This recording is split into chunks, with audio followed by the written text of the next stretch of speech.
formation. But in the longer term, might it just be easier to grow tea in other parts of the world? At a global scale, climate change is also opening new frontiers for tea. Close to where you are, Tanya, the UK once considered too cold for tea. Some estates in, say, Cornwall and in Scotland are now successfully growing and exporting artisanal teas. Of course, these are in very, very small quantities, but it's just to highlight this shift and the opening of new frontiers. Even more symbolically, some scientists have recently discovered that some tea plants can grow in simulated lunar soil. And this has inspired the headline, "Tea Could Grow on the Moon." So it's a reminder that we may need to rethink what tea country means in the face of these changes across the planet. Now we return to our question. Is trouble brewing for the worldwide tea industry? Consumers are widening their interest in new flavours and blends, and tea sales are on the rise. The trend for matcha tea, with all of its perceived health benefits, being a good example. The problem is not one of demand, but supply. Farmers are struggling to deliver strong yields in the face of climate change. This, along with geopolitical tensions, has led to price rises. It seems that tea farmers are rather separated from the end user at a time when they're most under pressure. In the spirit of tea drinking, perhaps a more intimate connection could provide an answer. This inquiry was presented by me, Tanya Beckett, produced by Matt Tolson, researched by Maeve Schaffer, the editor was Tom Bigwood, and the technical producer was Craig Boardman. That was the inquiry from the BBC. I'm Saroja Coelho here on CBC Radio 1. Good morning, Manitoba, and hello there, Winnipeg. I'm Marcy Marcusa. This is Information Radio, and we're live in downtown Winnipeg in our Studio 15 at CBC. You're on 89.3 FM, 990 AM on the app, or watching on YouTube this morning where we are streaming live. Light snow up in Churchill currently, -3. That's your cold spot. 4 degrees over in McCreary, and that is your warm spot. Winnipeg is clear and 1 as we get ready to start our Wednesday here, November 12th. Let's say good morning to the team. Corey Funk is here directing the show and covering the commute. Hi, Corey. Abby Adiemi's here, our senior tech behind the board. Abby also covers the weather forecast on air, so we'll hear him soon. Hi, Abby. And Darren Marash makes his triumphant return. Hey, Darren. Darren's our producer of our YouTube stream, so make sure you say hello if you're watching. Forecast-wise, just back to what the day is going to be like. Look at this. Sunny, winds light, and a high of 6 in Winnipeg. That sounds pretty good to me. Brandon, sunny, high 5, light wind, nice for you. Up in Thompson, periods of light snow, light wind though, and a high of 1 degree. So pretty nice there as well. Let's get into headlines. 2 minutes to 6. Here's Heather Wells with our CBC Manitoba News Centre headlines. Good morning. Good morning. Well, the owner of a property on Roblin Boulevard has big plans for the area, but some neighbors aren't on board. Paul Taylor wants to develop the land to include commercial spaces, housing, and a Nordic-style spa. That property in the 3000 block of Roblin used to be his parents' home, known for its Christmas display, but it's been vacant for years, making it a target of thieves and vandals. We're going to hear what the plans are and the potential barriers. 3 Manitobans have been enlisted to help make hockey more welcoming for Indigenous players. They're part of Hockey Canada's new Indigenous Advisory Circle. We're going to hear from one of those new board members coming up in our next local news at 6:30. All right. Thanks, Heather. Thank you. Heather's, of course, live with us from our news center throughout the whole morning on the show. We today are going to be talking about hockey as well, but from a very different point of view. So we are going to be hearing about a brand new book that is just out. TSN senior correspondent Rick Westhead will join us about his new book. It takes a deep dive into the state of hockey culture in Canada today, and it is quite a conversation. I actually spoke with him last week about this, so you don't want to miss that. But lots more coming up as well. First, though, World Report. On cue. Before she became one of the biggest actors in the world, Sydney Sweeney will tell you she wanted to be a kickboxer. Now she's playing Christy Martin, the groundbreaking fighter in a new movie. I wish I could have been the daughter you wanted me to be. Sydney will be here to tell you about getting punched in the face for the role and what exactly stopped her kickboxing dreams. Q with Tom Power. This morning at 10:30 in Newfoundland. And on CBC Listen or wherever you get your podcasts. This is World Report. Good morning. I'm Marcia Young. Prime Minister Mark Carney unveils the second round of nation-building projects tomorrow. These are major investments his government will prioritize to transform the Canadian economy. CBC News has learned some advanced details about what's on this list. And Janice McGregor is here from our Parliamentary Bureau. Janice, what have we learned? Marcia, 3 of the projects that sources have confirmed to CBC Radio Canada prioritize critical minerals, including an expansion of the Nouveau Monde graphite mine that's north of Montreal, a site that was touted by Natural Resources Minister Tim Hodgson as a supplier for the national stockpile of graphite that the Carney government is buying up as part of the G7's new Critical Minerals Production Alliance.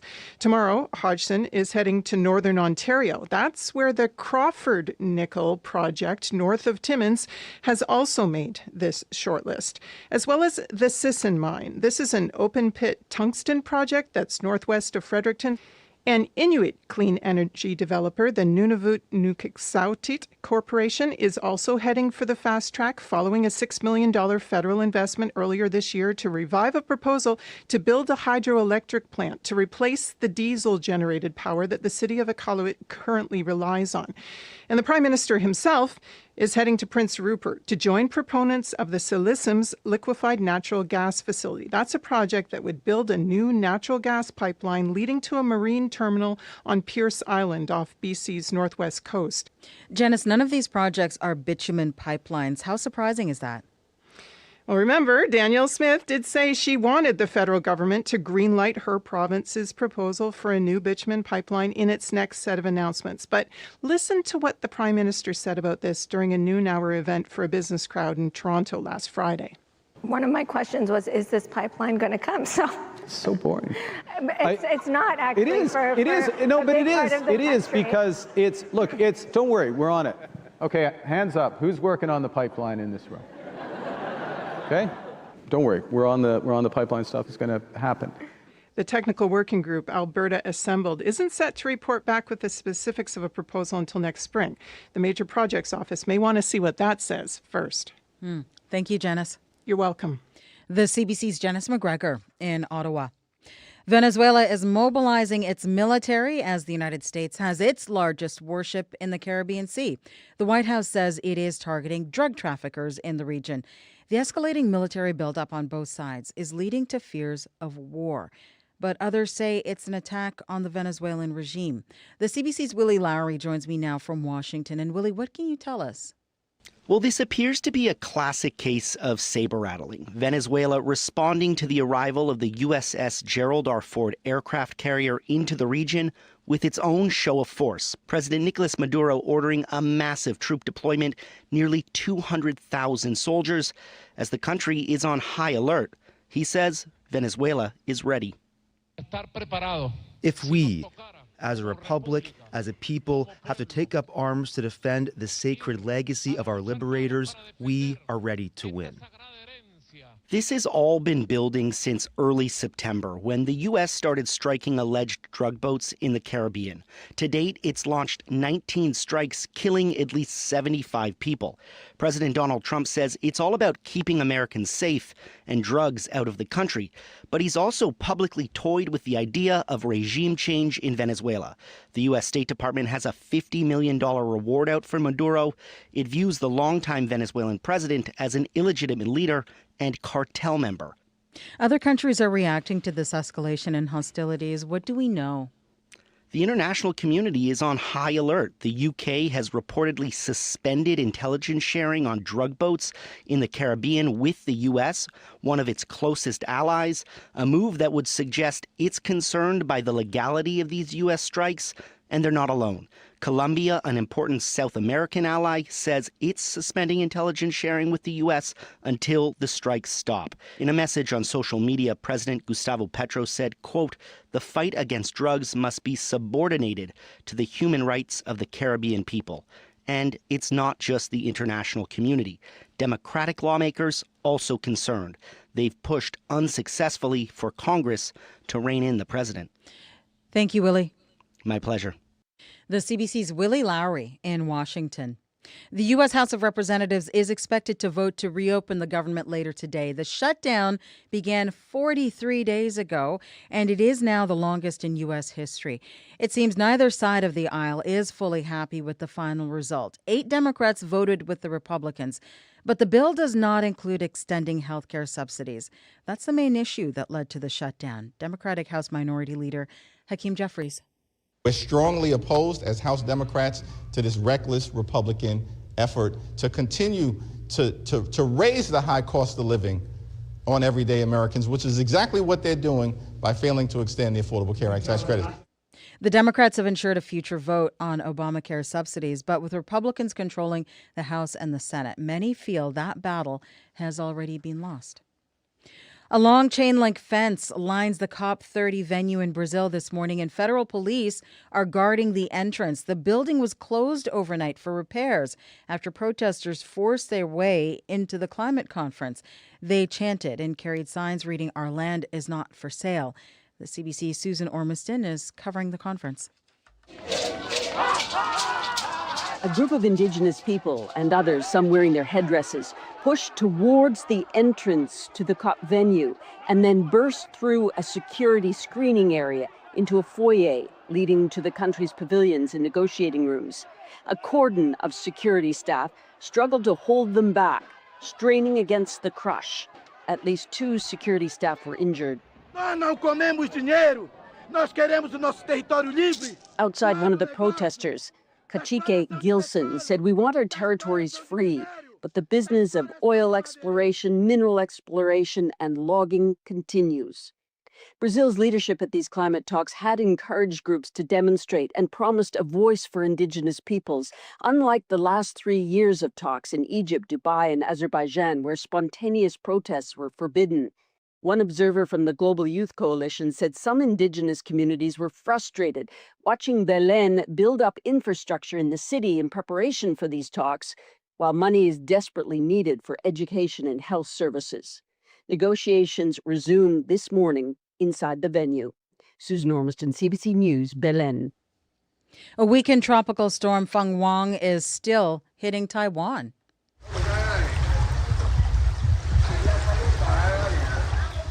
People are trying to clean up what they can. Roads are flooded and filled with mud. Heavy rains and high winds are still affecting other parts of the island. More than 8,000 people had to leave their communities. Feng Wang left a path of devastation. It was a super typhoon when it made landfall in the Philippines. More than 1 million people there have been displaced. And as Yasmin Renea tells us, Canadians are quickly mobilizing to send help. The cake, it's got cream filled, it's delicious. At her Filipino cafe in Ottawa, Michelle Sartatakis serves up more than dessert. Tips and proceeds from her shop are going towards supporting those devastated by Typhoon Feng Wang. Wanting to help them from here, it's so hard, right? And right now, they need water, they need food. Feng Wang is the biggest storm to hit the Philippines so far this year, sweeping away homes and knocking out power to entire provinces. Across Canada, home to nearly 1 million people of Filipino descent, many are mobilizing. The Filipino Catholic community is incredible. Neil McCarthy, Director of Communications for the Archdiocese of Toronto, says funds are pouring in and being sent to partners in the Philippines. They're on the ground, they can assess what's needed in the area. Feng Wang ripped through the country just days after Typhoon Kalmegi struck, dumping a month's worth of rain in a single day. We're very, very resilient. Back at her cafe, Michelle Sartatakis, who lived through a typhoon in the Philippines in 2012, says her community's strength can help them get through these latest disasters.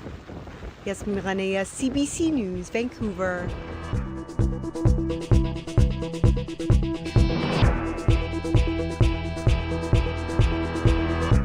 That is the latest national and international news from World Report. News anytime, cbcnews.ca. If you like the World Report podcast, please follow us and tell a friend. It helps spread the word. I'm Marcia Young.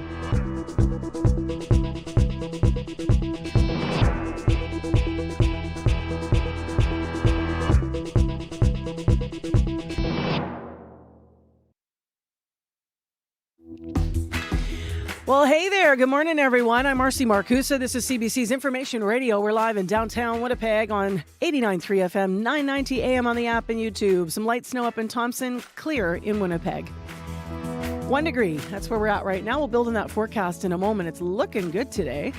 This hour on the program, awkward silences and shifty glances.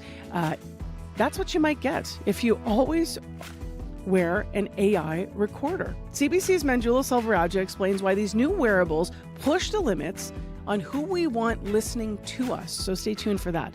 Also, on our medical column today, do you snore? If you do, it could be a sign of something called obstructive sleep apnea. So not just sleep apnea. And there's a really interesting study about it. It links obstructive sleep apnea to faster brain aging. So stay tuned. We're going to have Dr. Raj Bardwaj walk us through those details. Right now to Heather Wells in our news headlines. Good morning. Well, some people living along Roblin Boulevard have concerns about a proposed development. Paul Taylor wants to develop the land in the 3,000 block of Roblin to include commercial spaces, housing, and a Nordic-style spa. But neighbors say a public consultation came too late. We're going to hear more coming up. And a Winnipeg survivor of sexual assault wants fellow survivors to know their stories matter. A specially appointed federal task force will release results next week of an investigation into how the courts treat sex assault cases. Those stories and more coming up in our next local news at 6:30. All right. Thank you, Heather. Thank you. We also are going to have more on that in the next hour. So Donna Carrero, who's been leading that reporting, one of our producers here, is going to be joining us in studio with a detailed report just before 8 o'clock on that. All right, let's get our day started, though. 6:12, Abby Adiyemi's here. Did you look at this forecast? I know. I'm just staring at it saying, well, this is like the calm before the storm. So nice. It looks so nice, even all the way into the weekend. And I enjoyed some sunshine yesterday and more still coming today.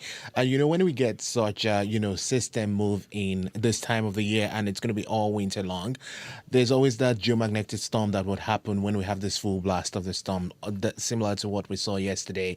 If you missed the callers last night. Abby's talking about Northern Lights, so we'll talk about today's forecast. I knew you were going to go there. Oh, Marcy, you opened that door. Were you out? Did you even sleep last night? At some point, I was like, wait a minute, this is like 20 minutes past midnight. Abby likes to get out with his camera. So what I noticed, and I've asked for photos, Abby, so later we'll try to see if we can get an album up on our YouTube stream. Listeners, if you're listening, please send us your photos, because the Northern Lights last night were all over Manitoba, but really they were in the city of Winnipeg. You could see them. So within city limits. We were showing off for the Grey Cup visitors here, I think, because that does not always happen. True. And people were showing reds and really the colors. The reds and the purples beautiful. were really on display last night. So please share your pictures. We'll certainly get Abby's up because he's got such an eye. And we'll get that on our YouTube stream for you to check out. Today, beautiful again. Beautiful today. Bright, cool midweek across the province. Sunshine covering most of the south today with just a few light snowflakes brushing through parts of the north. We don't have any weather alerts, just that heads up for the solar storm that will be coming later in the evening. The south stays mild and crisp under sunny skies, while up north we're going to see cooler conditions with that wintry flurries still being felt around Thompson and towards Churchill and the York region. Winnipeg right now sitting near 1 degree. It's -3 at the airport. Light northwest winds. It's going to be sunny and pleasant today. We're warming up close to 6 degrees and then we cool off to about -3 later tonight. Similar conditions we're seeing across the south. Clear and calm start. Sunshine will hold steady through the afternoon. Highs close to 6 degrees in most of these regions, while up north we should be seeing highs near 5 degrees, and Thompson seeing some light snow at this time, similar to Churchill, also seeing light snow falling, and it's going to stay steady with gusts of winds. But right now, Winnipeg, it is going to be sunny today. We are at 1 degree. I love how you just mentioned a solar storm super casually, because a solar storm to me sounds like some terrifying sci-fi event that's just going to like sweep through and then the world's over. How about geomagnetic storm? Okay, but that essentially that's just what makes Northern Lights, right? It's not like we're actually gonna like have a sun just like destroy us all. It sounds like super ominous. I did that too. I'm like, storm? Solar storm? But yeah, you just like casually a solar storm just gonna sweep through. That's the S word, my friend. I know. That's Corey Funk in conversation here with Abby and I, and you're here with Commute. Yes, very quiet commute so far. Actually, a lovely morning for a bike ride. Still want to wear mitts, but not too windy like the past few days. Highways, though, you might want to keep an eye out if you're around Thompson. That's Highway 6 and the highways around there. Looks like they still are being reported as covered, so might be less than ideal if you're driving. But if you do see something going on the highways, roads, bike lanes, anything like that, give me a call on the CBC commuter line. I'll let folks know what you're seeing. That number, 204-788-3093.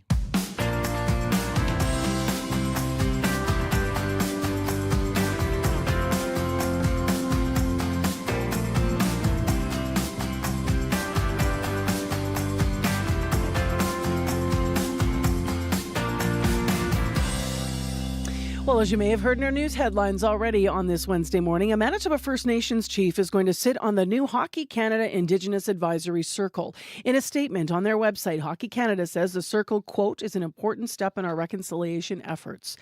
It adds that the IAC will help form policies and practices related to the calls to action outlined in the Truth and Reconciliation Commission report. So Birdtail Sioux Dakota Nation Chief Treshelle Bunn is one of 10 representatives on this advisory circle, and one of 3 Manitobans, in fact. Brianne Dondo from Red River Métis Nation and Kevin Monkman from Ebb and Flow with the Wew'suwet'en Wolverines of the MJHL have also all been named to the IAC. She spoke with up-to-speed guest host Marjorie Dowhouse, Chief Bunn that is, yesterday. First, tell us more about the new Indigenous Advisory Circle. What conversations will you be having with Hockey Canada? Yeah, I think it's a very important step forward for Hockey Canada to be creating the Indigenous Advisory Circle and to have such a diverse group of individuals from all across the country to really work with them to implement the Truth and Reconciliation calls to action that are specific to sport, so calls to action 87 to 91. So I think working towards actioning those calls to action will be really a really vital part of our work as the Indigenous Advisory Circle. From what I understand, this is the first time that a group like this has been set up within a sports organization. Why is it important to have this set up within Hockey Canada? Yeah, I think, I think every year you come across different news stories and different individuals sharing their stories about a lot of the barriers that our Indigenous peoples and communities are facing when it comes to hockey. And as a hockey player growing up and facing racism and being on teams, sometimes as the only Indigenous player, I think Hockey Canada is really leading the way in how making Canada's game more inclusive. So I think it's just the start of very, very important conversations going forward. You're one of 10 members who have been named to the IAC. How does it feel to be part of this newly formed group? It's a huge honor. I think, there's going to be a lot of groundwork that has to be done, especially since it's the first inaugural kind of Hockey Canada Indigenous Advisory Circle. So I'm really looking forward to the work ahead. And I think I'm familiar with quite a few of the individuals who are also named to the circle. So it'll be really important to build those strong relationships with everyone in the group. And I know that we have a great group to do the important work that lies ahead. How did you end up getting named to the circle? I actually spoke at a hockey conference that was hosted this past early spring through my legal studies and a kind of a paper that I had wrote during my first year of law school. And when I was speaking on this panel at this hockey conference, I think some folks from Hockey Canada and Hockey Manitoba were in the audience, and they reached out to me and shared with me the posting about the Indigenous Advisory Circle, and they really kind of told me I should put my name forward and look into applying. So I did, and it's a huge honor to be selected. So I know there's so many amazing voices from all across Canada, and I'm honored to be selected as one of them. And how does it feel, because you're one of 3 Manitobans, how does it feel to know that Manitoba is very well represented in this group? Yeah, I think it's a huge honor, and it's really great to be able to see those three other Manitobans a part of this circle. And I'm familiar with both of them, and they're both amazing individuals. So I think it's great to have Manitoba representation on this national circle. Now, as you mentioned, you have a sports background. You've played hockey for the U of M Bisons, for Team Manitoba. How do you think your role in hockey and being a past player yourself will help you in this new role? Yeah, I think it'll really bring that kind of lived experience as a First Nations hockey player to the circle. It's been a real pleasure for me to transition from being a player to kind of taking more kind of advisory roles on, and now that I'm no longer playing the game competitively. So it's been a great way to transition from the game and still give back to the game that has given me so much. So I'm very excited to apply my lived experience to the circle. Now, it sounds like the circle is actually going to be getting to work right away. Your first meeting is coming up. What are you looking forward to at that first meeting? Yeah, I think it's just so exciting to be able to see it come to fruition and to be in a room with so many amazing individuals from the circle and, of course, the Hockey Canada board and get to know everyone and kind of create a path forward for all the important work that lies ahead. That's Treshelle Bunn, the chief of the Birdtail Sioux Dakota Nation and also one of the members of the new Hockey Canada Indigenous Advisory Circle. She was speaking to guest host Up to Speed, Marjorie Dalhouse, yesterday. Poor Terry O'Reilly. He's come down with his annual case of brand envy.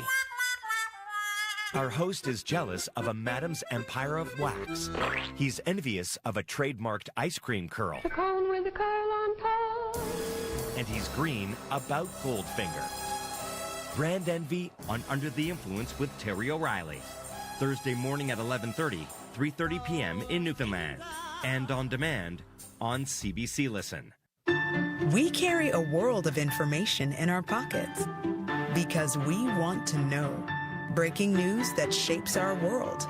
Staying on top of stories around the globe. And connected close to home. It's news you can trust. Delivered when you want and where you want. On Canada's News app. Now with CBC Radio 1. Local and live. Download the CBC News app for free. 6:22 a.m., a day after Remembrance Day. Perhaps you got out to some ceremonies yesterday. Obviously, the convention center very busy here in downtown Winnipeg. And here we are this morning. It's going to be beautiful today, a high of 6 degrees and mainly sunny. So for November 12th, we can't really ask for much more. Next on the show, imagine this. You're at a dinner party with friends, and you notice that one of them is recording your conversation. It sounds like an invasion of privacy, but Canadian law offers little protection for others at that table. These days, these kinds of recordings are far more likely with this new generation of wearable AI devices that are designed to record everything within earshot. Here's CBC's Manjula Selvarajah this morning, our tech columnist, to look at the growing issue that was first broadcast. This piece was first broadcast in June of this year. Media executive Syria Grell was at a dinner in Vancouver after a day at a tech conference when she found herself staring at a small black pendant. You know, we're having pizza, we're having a drink, we're having a gossip and a chat. And about halfway through, one of the attendees mentioned that he was wearing something around his neck, and he took it off and he put it on the table. Grell is the CEO of BetaKit, a digital publication focused on Canadian tech and innovation. And it's an AI device, listening device, referred to it as sort of an ambient scribe, which is how people are talking about this. It's little sort of devices that record what's going on. From the photo Grell posted on social media, it looks like a wearable by Limitless AI. The company pitches their pendant as a device to help users become more productive. It listens to you all day and then uses artificial intelligence to help you draw insights, recall important details, develop to-do lists, and more. For people with disabilities or those who struggle with memory, it could be a boon. For Syria Grell... So yeah, I think it definitely makes you rethink your conversations. And basically what ensued was a really fascinating conversation. There were some real leaders of the sector at the table kind of working through, I think, what we're all going to have to work through as a society of how do we feel about this? What sort of obligations are there to disclose? It's a question I put to Frederick Wilson. He's a partner at the law firm Borden Ladner Gervais and co-lead of the privacy and cybersecurity practice. So in Canadian criminal law, it's legal to record a conversation to which you are party to. You don't need to disclose that you're recording. You don't need to get consent. It's called the one-party consent rule. You can record a conversation as long as one of the parties involved provides consent. So if the wearer consents, they don't need the approval of anyone else at that table. But it's illegal to record a conversation you're not a party to, which is often called eavesdropping. So what then about people at neighboring tables? This is where it gets murky. And I think when you read the fine print, it really pushes the responsibility on the users to make sure they only record the conversations that the users are party to. And as long as we don't have, technological guarantees that it won't incidentally eavesdrops on other conversation, it remains a risk. And regardless of the one-party consent rule, Wilson warns that people should be careful about using such recorders in the workplace because other privacy laws may apply. There are other portable AI assistants in the market and about to debut. The Rabbit R1, Plod Note, Friend from Friend.com, and Bee. OpenAI is reported to be working on one with former legendary Apple designer Johnny Ive. Timlahin Ojo says devices which offer constant monitoring can have a chilling effect on free speech. There are times when you just want to have a conversation. You want to speak your mind freely without any form of question, without any form of thought of what the repercussions could be. But all of that is lost now because you need to double check. Ojo is the Privacy, Surveillance and Digital Rights Coordinator at the Canadian Civil Liberties Association. People become much more apprehensive, withdrawn. It erodes the trust in society. But Ojo says this isn't just about the privacy concerns of others, but also the wearer. The big point of expectation of privacy has substantially diminished by virtue of some of these technologies, because even being alone doesn't guarantee that you're not being eavesdropped upon and your thoughts are not being used. Data security and access, where is it being stored, who has access to the data, what's the possibility of a potential misuse. So users need to understand what these companies say they'll do with the data they collect, how it may be used to train AI models, and what happens if the company goes under. But who reads the fine print on user agreements anyway, if the specifics are even mentioned there? It brings to mind the story of the genetic testing company 23andMe. In 2025, as the firm struggled financially and then filed for bankruptcy, consumers worried about the plight of their data. Frederick Wilson says privacy lawyers are looking to Parliament Hill for privacy reforms to reflect new technologies. The last effort to do so, Bill C-27, died when Parliament was prorogued in January. For the public, I just hope that regulators will have the capacity to issue guidance on, what to look for when you buy these products. Until then, weigh the benefits of these gadgets before inviting them into your life and inadvertently the lives of others. For CBC Radio, I'm Manjula Selvarajah. It's interesting, especially that idea of, the fact that you could be recorded pretty much anywhere. Now, there are, as you heard, the rules about broadcasting any of those recordings, which we know well as journalists, but I'm not sure the average person always knows that. I know I've caught myself in some audio of myself captured that will pop up here or there, and I sometimes wish people would ask. But the reality is tech devices are all around us. You're listening to CBC's Information Radio, 89.3 FM, 990 AM on the app or on YouTube.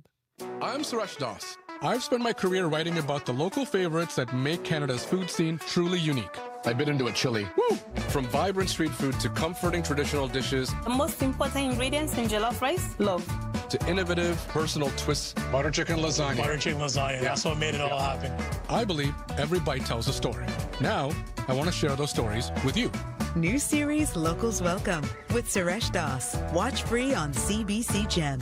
Well, here come the photos across this country last night. People were taking photos all over the place. We just noticed on CBC Newsnet, they're showing Aurora Borealis, Northern Lights photos over Quebec last night. In Manitoba, we're going to share these later in the show. In Manitoba, we had quite a show, including here over the skies of Winnipeg. So we'd ask you to share with us your photos on Facebook. That's one way to get them to us, my Marcy Marcusa page. The other way is to email us, radio893@cbc.ca, and we'll put put together a gallery and we'll share on our YouTube stream of the show this morning what happened over the sky. It was just gorgeous. Curtis Bergman, as we're speaking, just sending in more photos here, saying, I'm sure you're going to get lots of these today. These were 4 a.m. in my backyard yesterday morning. And so we will get those. Curtis, thank you for sending them onto our stream, and we'll share those a little bit later in the show. We have business news coming up here on CBC. Crystal Lee Ramlakan is going to be back with us this morning with her report. Today, she's talking about Canada's so-called greenwashing rules. They are being scaled back, so we'll get a reminder of what those are and the significance of the change. So that's coming up in the business report. And then in our medical column this morning, if you think you know everything about snoring and sleep apnea, you're going to want to hear Dr. Raj Bhardwaj today. There's a new study out that looks at obstructive sleep apnea, and the study looks at that linking to something that causes faster brain aging, so problems with minor brain bleeds. So stay tuned. That is coming up this half hour. Right now, though, your CBC News. This is CBC News. Good morning. I'm Heather Wells in Winnipeg at 6:31 degree. What a surprise yesterday was. We got all the way up to 8. Not quite as warm today, but close. Mostly sunny with a high of 6. The owner of a property in on Roblin Boulevard has big plans for the area, but some neighbors aren't on board. Paul Taylor wants to develop the land to include commercial space, housing, and a Nordic-style spa. Now, this property in the 3000 block of Roblin used to be his parents' home, known for its Christmas display, but it's been vacant for years, making it a target for thieves and vandals. This past summer, Taylor hired crews to clear hundreds of trees, something he said at the time was for safety reasons. Area Councillor Evan Duncan says Taylor's plan would face challenges around sewer capacity, zoning, noise, traffic, and more. I'm not sure that some of these significant barriers can be overcome in this instance, not to mention the outrage that my office has received from local area residents that feel a certain level of distrust from this property owner after stating publicly that this was strictly to mitigate safety concerns. Taylor says his team plans to refine their design before applying to the city. A Winnipeg survivor of sexual assault wants fellow survivors to know their stories matter. A specially appointed federal task force will release the results next week of an investigation into how the courts treat sex assault cases. Isabel Daniels now provides trauma counseling for victims. People do not understand what it's like to be a woman in a situation with a person that can overpower you. You have to be like big, huge neon signs or something like that in order for the courts to believe that you didn't want it. Statistics Canada's latest data says of the approximately 900,000 sexual assaults in a year, 6% of victims reported the crime to police.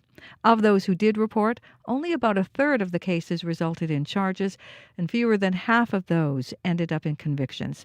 The Office of the Federal Ombudsperson for Victims of Crime is expected to release their special report into this issue on November 19th. Foreign Affairs Minister Anita Anand is hosting her G7 counterparts in Niagara-on-the-Lake. Hi, everybody. It's wonderful to see you all here, and it's even more wonderful to welcome my G7 ministerial colleagues to Canada. Among those attending this meeting is U.S. Secretary of State Marco Rubio, plus the foreign ministers from India and Ukraine. We will start the day with a discussion with Ukrainian Foreign Minister Andrei Sybiha to reaffirm our collective support for Ukraine in the face of Russia's aggression. We will then be joined by all of our partners for discussions on critical minerals, energy security, and economic resilience. Those talks are not, however, expected to bring a resolution to the trade war between Canada and the U.S. The U.S. House of Representatives is expected to vote today on a funding bill to end the longest U.S. government shutdown in history. The Senate's already approved the bill. Felicia Thompson is a public servant with the U.S. Department of Health and Human Services. We don't like being pawns. We don't like being called the swamp or to be used in anyone's political games, no matter what side you're on. The shutdown's been going on for 41 days. You can hear the latest national and international news coming up on World Report at 7. 3 Manitobans have joined the fight against racism and bullying in hockey. They're part of Hockey Canada's new Indigenous Advisory Circle. It was created to advance reconciliation with Indigenous peoples through sport. One of the circle's 11 members is Birdtail Sioux Dakota Nation Chief Traychelle Bunn. She is a former competitive youth player and Manitoba Bison. It's been a real pleasure for me to transition from being a player to kind of taking more kind of advisory roles on, and now that I'm no longer playing the game competitively. So it's been a great way to transition from the game and still give back to the game that has given me so much. The advisory circle has also been tasked with addressing the cost of hockey. Many Indigenous young people can't afford to participate. Well, the Winnipeg Jets break their 3-game losing skid. Velarde with a backhander, he scores! What a shot! Gabriel Velarde makes it 4-2. Oh, baby. Backhander there from Gabriel Velarde in the third period on TSN as the Jets beat the Canucks 5-3 in Vancouver. Coach Scott Arniel. Looked a lot more like how we want to play for 60 minutes. They were quick. They were obviously, attacking, but I thought we did a real good job of trying to really protect the guts of the ice, 200 feet coming all the way up the ice. In net, Connor Hellebuck with 30 saves. The Jets next face the Kraken in Seattle tomorrow.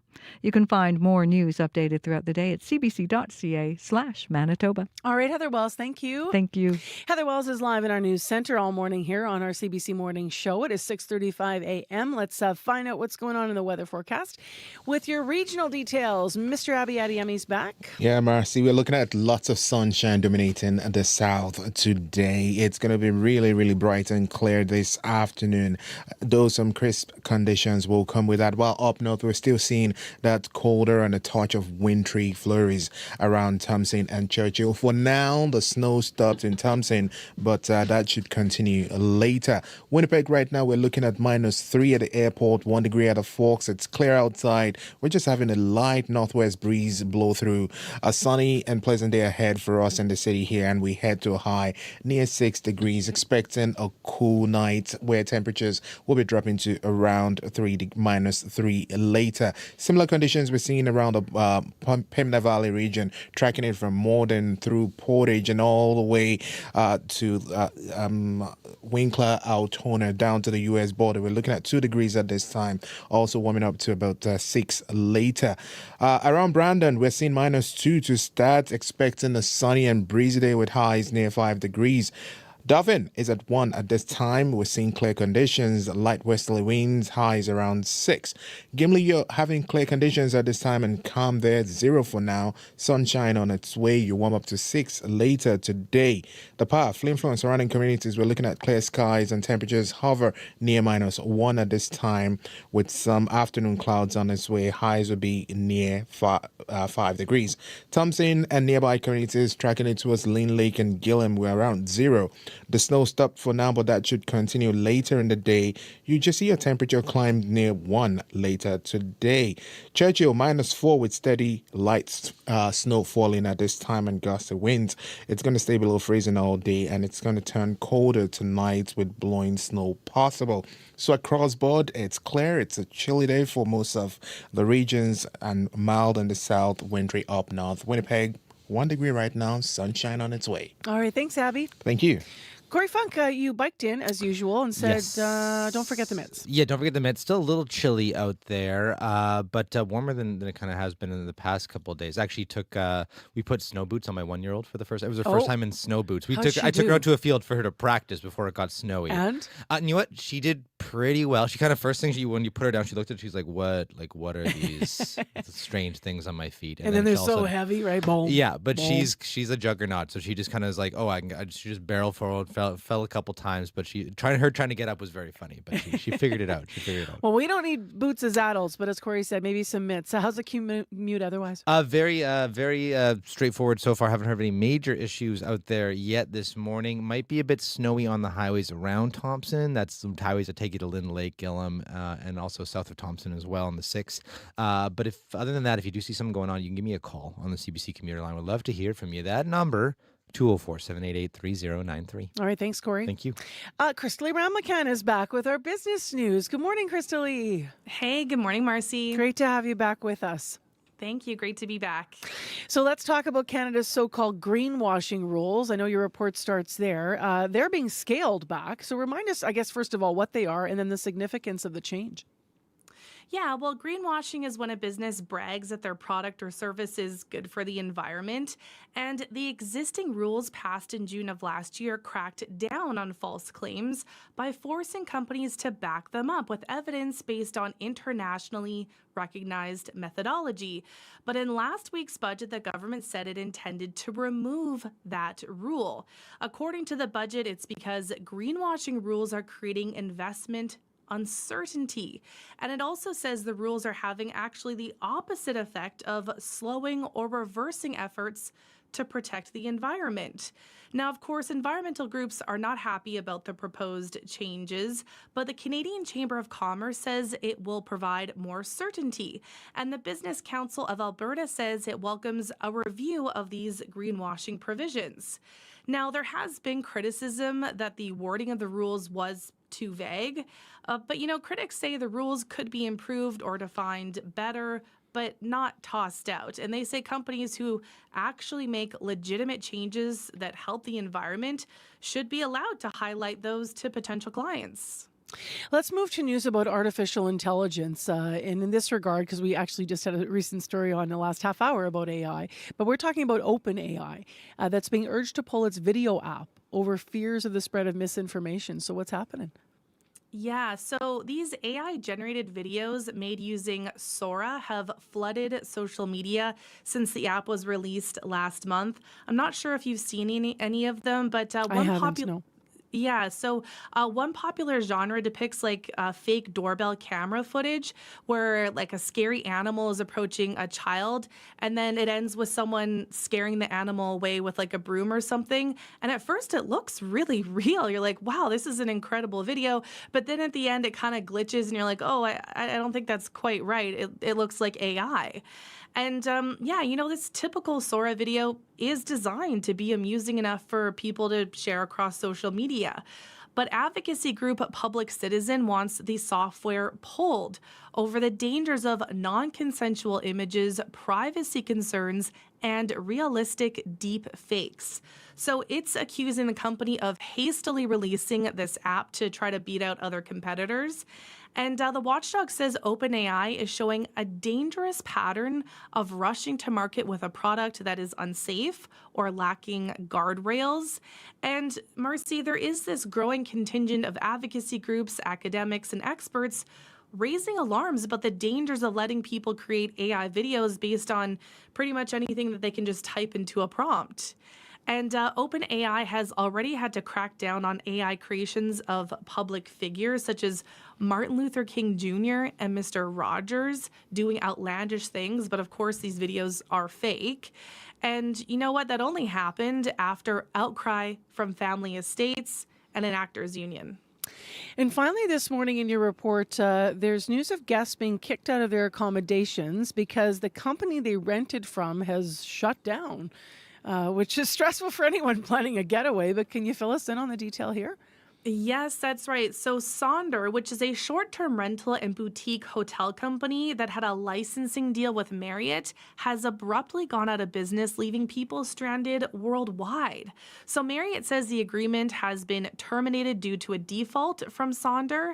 So Sonder was actually originally founded here in Canada in Montreal in 2014, but it has been based in San Francisco since 2016. Now, last year it signed a long-term licensing agreement with Marriott, which let guests book on Marriott's platform and earn loyalty points at Sonder's 9,000 rentals across 40 cities. Now, the deal should have been a real boon for Sonder, which was once valued at $1 billion and was once considered a major rival for Airbnb. So it tried to strike this sweet spot between a hotel and Airbnb with the convenience of an all-digital check-in, but for smaller properties, ideal for solo travelers. But, however, of course, the company faced the COVID-19 pandemic when people were not traveling that much and a rough go in the public markets in 2022. Saunders says it is winding down its operations immediately now, and the company blamed severe financial constraints arising from a number of things, including challenges in integrating its systems and booking arrangements with Marriott. All right, Crystal, I know that's your report for this morning. Thank you for it. Okay, thanks, Marcy. With our business news and back with our business report. That's Crystal Lee Ramlichan. Thanks to Hallie Contnew, who's been filling in.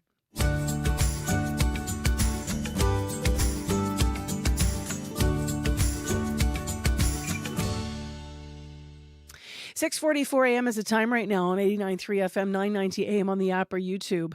Well, next on the show, as you've been hearing on local news, but also in detail on World Report, Foreign Affairs Minister Anita Anand says that Canada will open a new consulate in Greenland's capital this week. Canada has not sent a high-level minister to Greenland in years. Many view the diplomatic move as a bid for closer relations with other Arctic nations. At a media conference yesterday, Anand was asked what she hopes to accomplish with the move. Canada is an Arctic nation. 70% of our coastline, 40% of our landmass is interfacing with the Arctic. We have an Arctic foreign policy. The Arctic foreign policy contemplates greater engagement not just in Canada's north, but internationally as well. And so when we open a consulate in Greenland, we are expanding Canada's diplomatic footprint in another Arctic region. I've had numerous conversations with other foreign ministers of Arctic countries, and we all agree that now is the time to ensure that our collective will and footprint is placed in Arctic territory. Canada's recent budget, delivered just last week, put down $80 billion in defense spending. We are going to reach 2% this year and 5% of GDP by 2035. Much of that spending is going to involve dual-use infrastructure in the Canadian Arctic. Ports, roads, railways. But from a foreign minister's standpoint, my concern is not only on the implementation of those commitments, but also the broader work we can do internationally to ensure that we are collaborating and cooperating with other Arctic nations in support of global peace and security. That's the reason. So that was Foreign Affairs Minister Anita Anand speaking yesterday as she was kicking off the G7 Foreign Ministers meeting in Ontario. Canada has also announced it will open a consulate in Anchorage, Alaska. And we point to World Report this morning, coming up in 13 minutes' time here on CBC to hear more details about this. Listen up to groundbreaking sounds. Listen up to new and emerging artists. Listen up to what's happening with your favorite musicians. Subscribe now to CBC Music's newsletter, Listen Up. Keep tabs on everything happening in music. News, exclusive live performances, the best new songs, and so much more. Subscribe now at cbc.ca/listen up. It is Wednesday, November 12th, and thank you for listening in this morning to us on the show. Here with our team, I'm Marcy Marcusa, Corey Funk, and Darren Marash and Abby Adiyemi behind there. Now, Darren might be mad at y'all because he's really busy right now. I'm saying that with a smile on my face. He's putting a whole bunch of photos up so that in the next hour, or certainly before the end of the show, we can share a beautiful gallery on our live stream of the show, and I'll get these on Facebook too. You're sending us photos of the Northern Lights last night, all over above the skies in Canada, frankly, a lot of places, but all over Manitoba. We're getting photos from everywhere from, frankly, north, south, east, and west, but a lot of things around Lorette and Steinbach seem to be big and beautiful and clear, but also over the city of Winnipeg, and people are commenting on the colors, seeing not just the blues and the greens you might be accustomed to, but really vibrant reds last night in the Aurora Borealis. So those photos we'll put together in a gallery, or I should say Darren's putting together right now in a beautiful gallery, and we'll share that before the end of the show. Well, right now, though, it is time for our medical column. If you're a regular listener, then you know every Wednesday at this time, Dr. Raj Bardwaj joins us. And it is a bit unsettling to think about, but bad things can be happening to our bodies when we are sleeping. There is a new study out that says sleep apnea is associated with a greater risk for microbleeds in the brain. So that can mean faster brain aging through the years. Dr. Bardwaj is here to get us up to speed on those findings, but also what we can do about it. Good morning. Good morning, Marcy. So I've done plenty of interviews on sleep apnea, but this study sounds obviously worrying. For those, though, that don't sort of know what it is, can we start there? What is sleep apnea? Sure, yeah. So obstructive sleep apnea, it's a condition where your breathing stops for short periods of time while you're sleeping. Basically when some people are asleep, the muscles around their throat and their tongue might relax to the point where they sort of collapse shut and then air can't get through. That's the obstructive part of obstructive sleep apnea. There's also this thing called central sleep apnea where the signal to breathe that comes from your brain isn't actually working properly, but that's much less common than obstructive sleep apnea. So those throat and tongue muscles, they relax, your airways shut, you stop breathing for a few seconds. And then your brain senses that, your oxygen level is dropping, your carbon dioxide level is going up. So it partially wakes you up. And usually it's not a full wake up. It's just enough to open your airway, kind of gasp for air, and then fall back asleep. And that cycle repeats itself through the night, sometimes like dozens of times every minute kind of thing, so hundreds of times per night. And most people don't remember waking up at all, but they realize that their sleep quality is terrible. So obstructive sleep apnea it's pretty common. Some studies say about 15% of people have it. Other studies say maybe up to 30% of people. But most people are not diagnosed, even though, again, they might figure that they've got it. How would someone know or suspect they have obstructive sleep apnea? Like, what are the clues? Yeah, so one of the big clues is snoring, right? So people might know that they snore, or somebody else might tell them. Their bed partner, their roommate might say, hey, you snore really, really loud. And not only do you snore, but you make these gasping or choking noises through the night where you kind of wake up almost, but you're not actually awake. Now, not everyone who snores has sleep apnea, but it is one of the clues. People with sleep apnea might also notice that they wake up super tired. They got 7 or 8 hours in bed, but they're still tired through the day. So daytime sleepiness is a big clue. So if you're falling asleep in a meeting, it might not just be the boring meeting. Same if you're really needing a daytime nap most days. And then there are some risk factors that you can take into consideration as well. Obstructive sleep apnea is more common in men, more common in people over 50, more common if you're carrying extra weight. And here's an interesting one. If your shirt collar size is more than 16 inches, that's actually associated with an increased risk of sleep apnea. That's interesting for sure. The new study now, it suggests sleep apnea, as we said, can be associated with some big health consequences like premature brain aging. Tell us about this. Yeah, so this study looked at the health records of over 1,400 men and women. Their average age was around 58, and they had overnight sleep studies, so they were, properly diagnosed their sleep apnea. And they also had MRI brain scans at the beginning of the study, and then 4 years in, and then 8 years in. And what the researchers were looking for was, is there an association between either mild or moderate to severe sleep apnea and microbleeds in the brain over time that show up on the MRI? And they found that over 8 years, the risk of having those tiny bleeds in your brain was more than double if a person had moderate to severe sleep apnea compared to if they had no sleep apnea or even mild sleep apnea.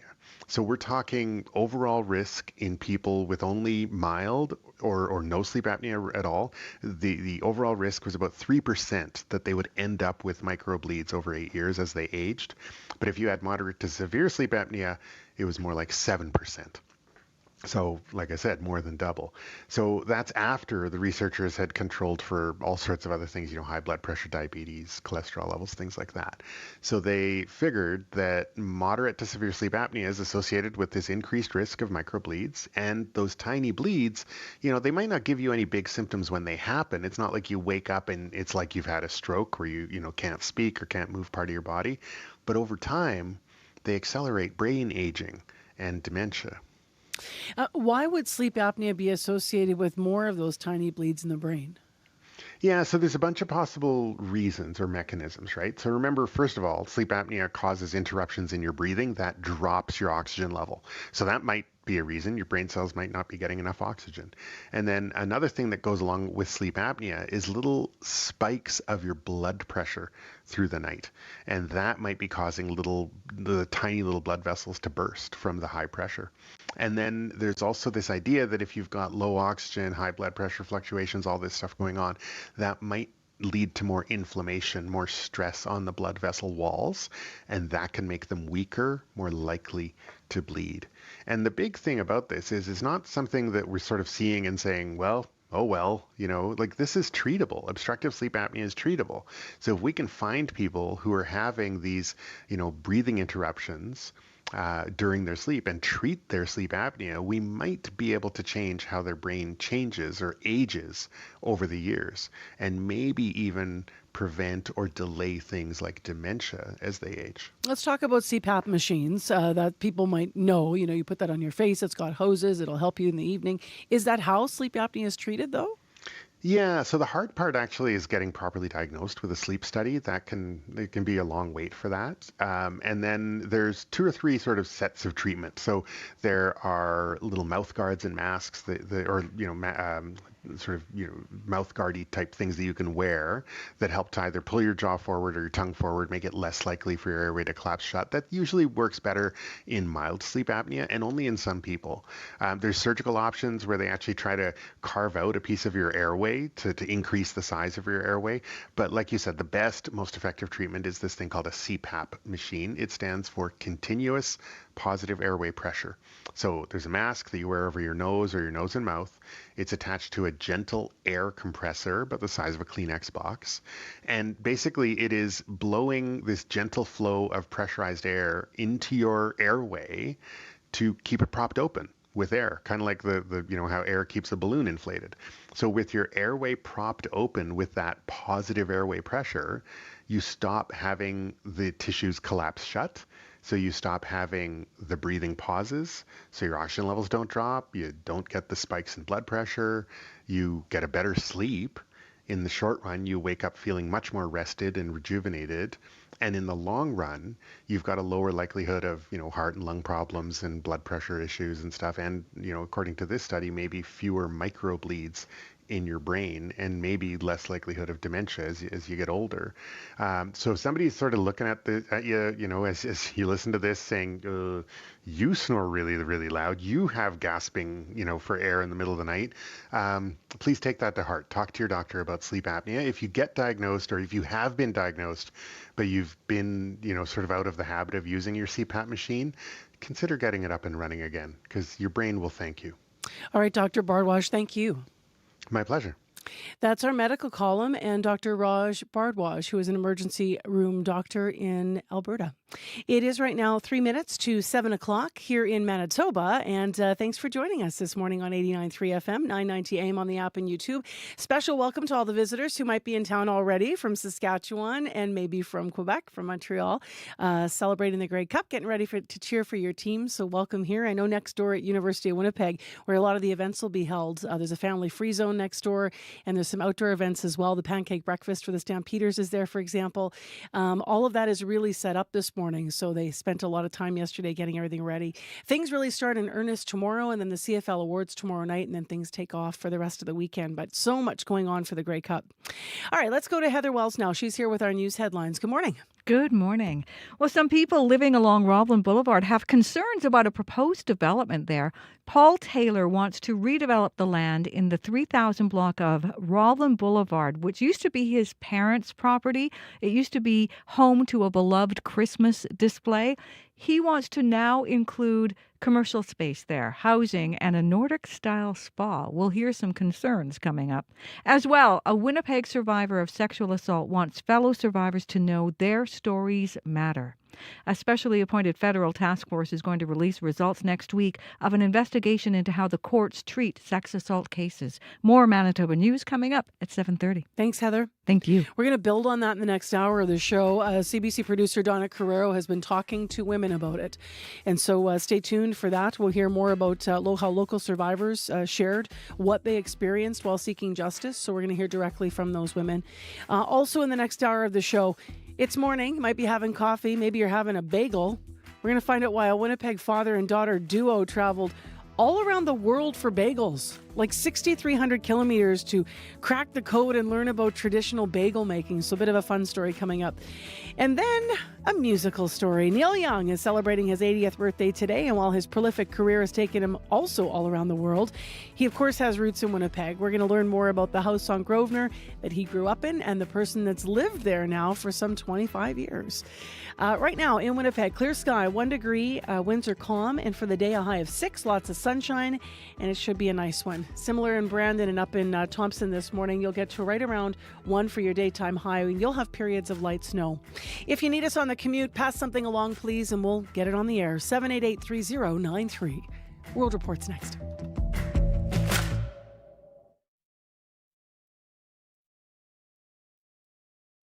This is Cross Country Checkup. For the first time ever, a regularly scheduled national open line program. And so it began. Hi, I'm Ian Hanamansing. 60 years ago, Checkup broke the mold by handing the mic to everyday Canadians. To celebrate, we'll be in Charlottetown, our next stop on Checkup's Cross Canada tour. Our topic, how are you coping without a family doctor? What impact has it had on your health? That's Checkup from Charlottetown, Sunday at 4 Eastern on CBC Radio 1. This is World Report.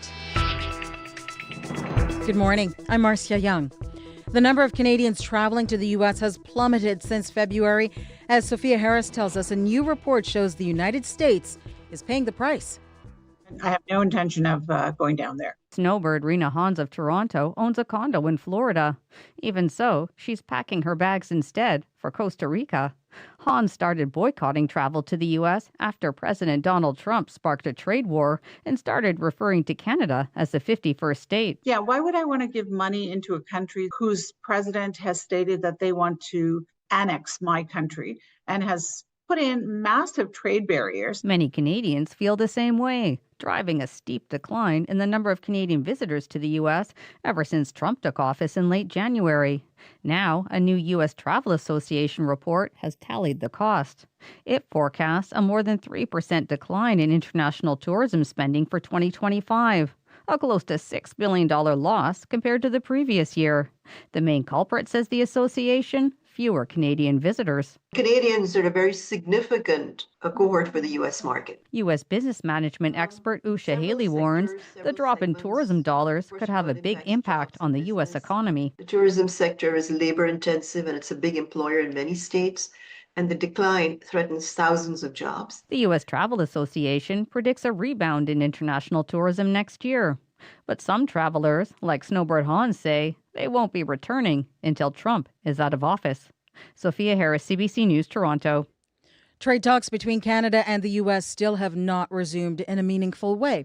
And that could cause tension today at the meeting of G7 foreign affairs ministers. Canada's Anita Anand will sit down with U.S. Secretary of State Marco Rubio. As Rafi Boudjikanian reports, they will likely have to sidestep their country's economic war to focus on other geopolitical conflicts.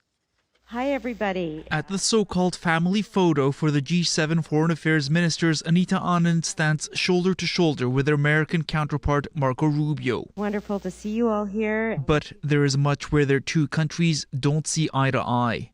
Talks to end the months-long trade war halted since October following the White House's anger over an Ontario TV ad that featured part of a speech by former U.S. President Ronald Reagan criticizing tariffs. Yes, the trade talks are going to permeate the entire bilateral relationship, but it's very important to compartmentalize. Carrie Buck says Anand and Rubio are likely to just avoid tariff talk. The former Canadian ambassador to NATO now teaches international affairs at the University of Ottawa. There's a lot of work to be done. They'll be discussing the geopolitical issues of the day, Gaza, Russia invasion of Ukraine. On the Middle East, Anand says Canada's priority is to see aid continue to flow. And I've been in touch with many of my counterparts in the Arab countries to ensure that they know that Canada is here to support the implementation of the peace plan. But still unclear whether that support could include any Canadian troops on the ground. Just last week, U.S. President Donald Trump was musing about some kind of international stability force in Gaza soon, something Rubio could bring up on Wednesday as he meets Anand and others. Rafi Boudjikani on CBC News, Niagara-on-the-Lake. Ukraine's government is suspending its justice minister. He is under investigation for corruption in the energy sector. Authorities have charged 7 people in relation to an alleged kickback scheme worth $100 million. It involves senior energy officials. German Galushchenko was the energy minister before he moved over to justice. He says his suspension is appropriate and he's prepared to clear his name.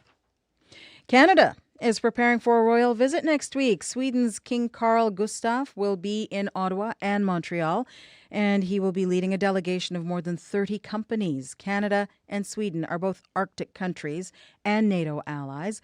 They are discussing a new military partnership. And Swedish industrial giant Saab wants to start making some of its military aircraft in Canada. Philippe Lagacé is a professor of political science at Carleton University in Ottawa. I think there is an enormous potential here for the two countries to deepen their cooperation. And at this moment in time, I think it is in Canada's interest to try and find as many different partners as it can. Currently, the United States provides about 3/4 of all of Canada's military equipment. The Carney government says it wants to bring that number down. Tensions between China and Japan are heating up with some recent comments made by Japan's new prime minister. Sanae Takaichi says her country could respond to a Chinese attack on Taiwan. As the CBC's Malone Mullen reports, this latest spat has left Japan's fragile relationship with China teetering on the brink of diplomatic disaster. It was a hypothetical. If China were to attack Taiwan, then Japan would respond with force. But Prime Minister Sanae Takaichi strayed from convention last week when she spoke those words to lawmakers.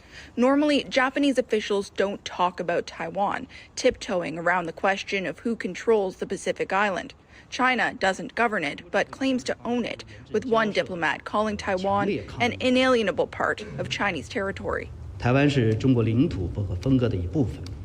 Japan and China had only just shaken hands over a number of contentious topics. A recent summit between Takaichi and Chinese President Xi Jinping was reportedly a success, albeit a tentative one.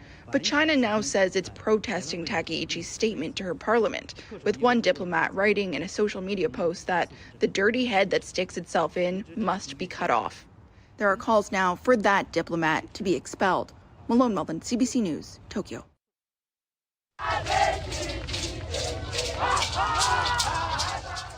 Overnight in Brazil, indigenous protesters forced their way into the COP30 climate conference. They chanted and carried signs that said, "Our land is not for sale." And then when security guards tried to push them back, fighting broke out.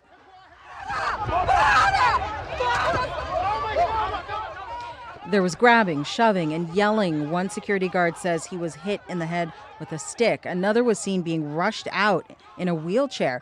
The protesters left shortly after the clash. A COP30 spokesperson says authorities are investigating the incident and the venue has been fully secured.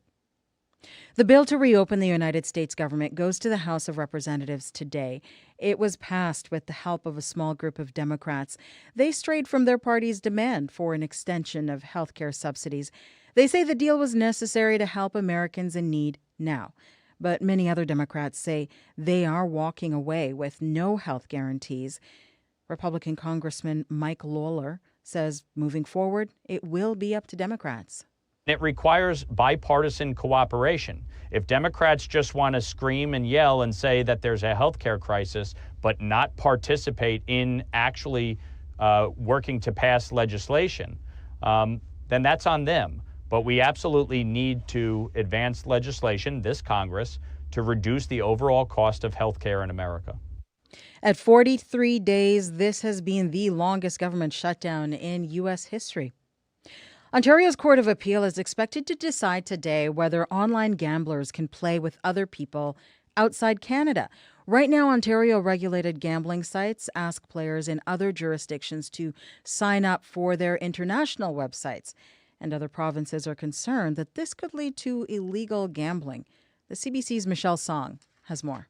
Liquidity is an important part of the gambling business because it increases the pot. Don Bourgeois is a lawyer focused on the gaming sector. He says if Ontario's Court of Appeal determines that Ontarians could play against international gamblers, that would inflate the liquidity or the pool of money for games like poker, making it more enticing.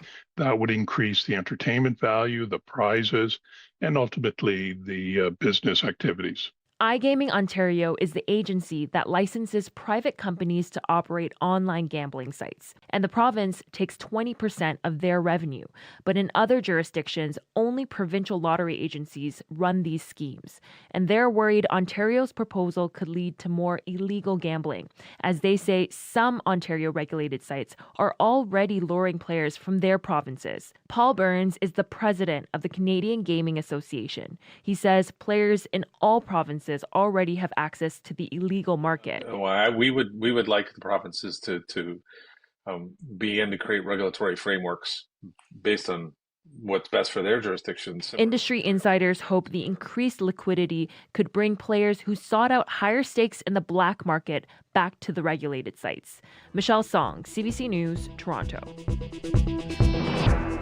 And that is the latest national and international news from World Report. News anytime at cbcnews.ca. I'm Marcia Young.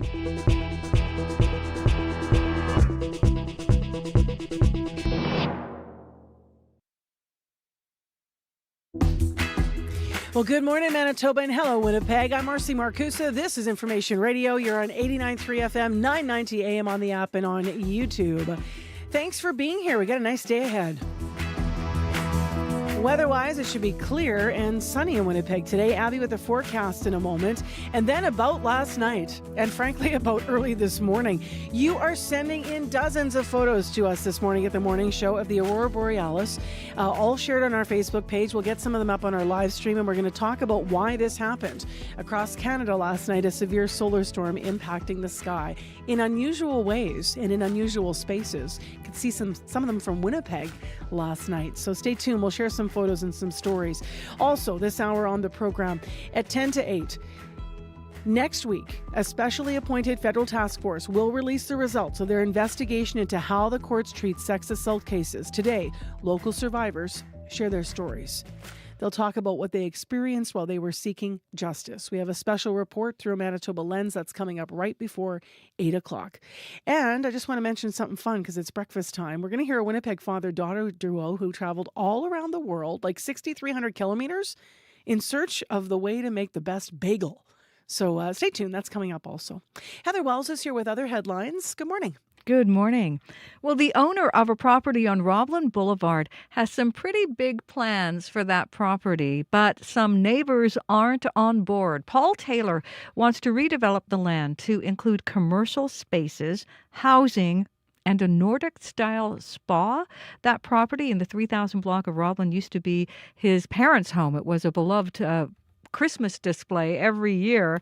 We're going to hear what potential barriers are to this plan for redeveloping that section of Roblin. That's coming up as well. 3 Manitobans have been enlisted to help make hockey more welcoming for Indigenous players. They're part of Hockey Canada's new Indigenous Advisory Circle. We're going to hear from one coming up in our next local news at 7:30. Thanks, Heather. Thank you. Abby. Yeah, sunshine on its way for the southern part of the province today with just a few, flakes hanging up in the northern part of the province. Winnipeg right now sitting at 1, clear skies. We do have for today sunshine and breezy northwest winds, and we're heading for a high near 6 degrees this afternoon across the south from the Pembina Valley to the Westman Parkland region. It's going to be a day with lots of sunshine and light winds, also highs close to 6 degrees, while up north we're going to be seeing -3 in Churchill at this time, and that steady snow still falling there. While Churchill, for Thompson, the snow stopped for now, but you see periods of snow later in the day. Winnipeg right now, it's clear and 1 degree outside. All right, thanks, Abby. Thank you. Corey. Quiet commute so far. I haven't heard of any major issues yet. Might be snowy on the highways around Thompson still, so be careful. Maybe a little slick. Other than that, though, if you're walking, bike, and driving, you see something going on, you can give me a call on the CBC commuter line. That number, 204-788-3093. Well, we are seeing green and yellow and red and purple and all kinds of colors over the sky. Early this morning and late into last night, the photos of the Aurora Borealis, the northern lights, are absolutely incredible. You've been sending dozens of them to us. We're sharing some of them on our live stream this morning if you're watching us there on YouTube, and we hope you are. We'll continue to add photos through the morning. But we got photos from you from Dauphin to Lorette through Winnipeg, over in Brandon, coming in from Martin Landy and Corey Williams. Photos taken outside of your towns, over your houses in the city, over the lakes in Manitoba. Just gorgeous displays last night. So thanks to everyone who sent photos. Our own Abby Adiemi is always out late taking pics too, so some of these are coming from him. But I want to explain what happened here, because across Canada, you're going to see photos this morning that really are stunning. There were severe solar storms that had been predicted, and we were told these could be coming to show off the northern lights.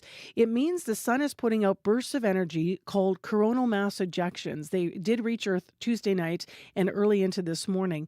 So these storms actually, besides producing amazing northern lights, can actually cause severe geomagnetic disruptions when they happen.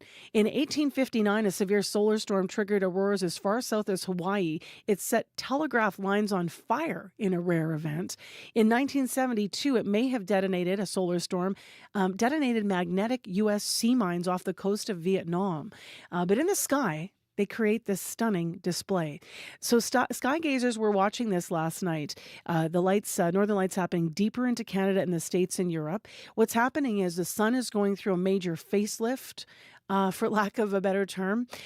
Every 11 years, the poles swap places, and that caused the magnetic twists and tangles all along the way.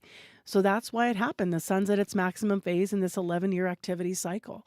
What it's resulted in, though, is stunning pics.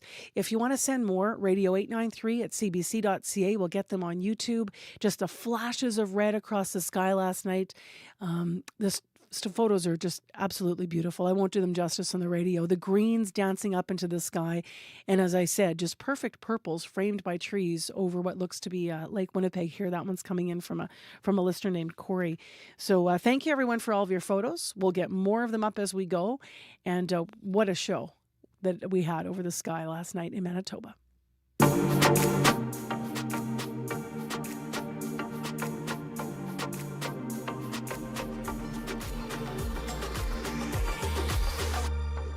Well, it is Wednesday, November 12th, and it is also the 80th birthday of Neil Young today. The iconic folk artist has had, of course, a prolific career. It's taken him all around the world, but he has roots here in Winnipeg. In fact, he spent part of his youth in a house on Grosvenor Avenue. Our next guest didn't know that when he bought it, but John Kiernan has now been living in the house for 25 years now. Hey, John.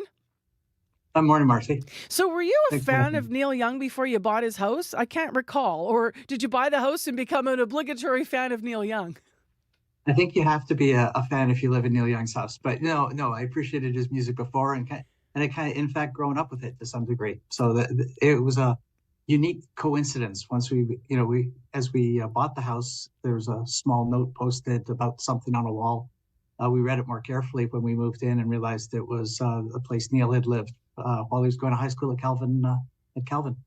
You and I have spoken before about you being in this iconic house in Winnipeg, but on his 80th birthday, I thought we better check in. How often do people stop by, or over the years have they stopped by, because it is, his former childhood home? Well, I say people do. They're all very respectful. Lots of people show up and get their picture taken in front of the house. It's on the trolley bus tour that goes around in the summers, and they stop in front about 1 or 2 times a day. But people are great, and it happens often. We used to say we could tell when a conference was in town because groups of people would suddenly hop out of a cab, get their picture taken in front of the house, and then leave. It's sort of that one of those Winnipeg sites that if you're here, you'd like to take in.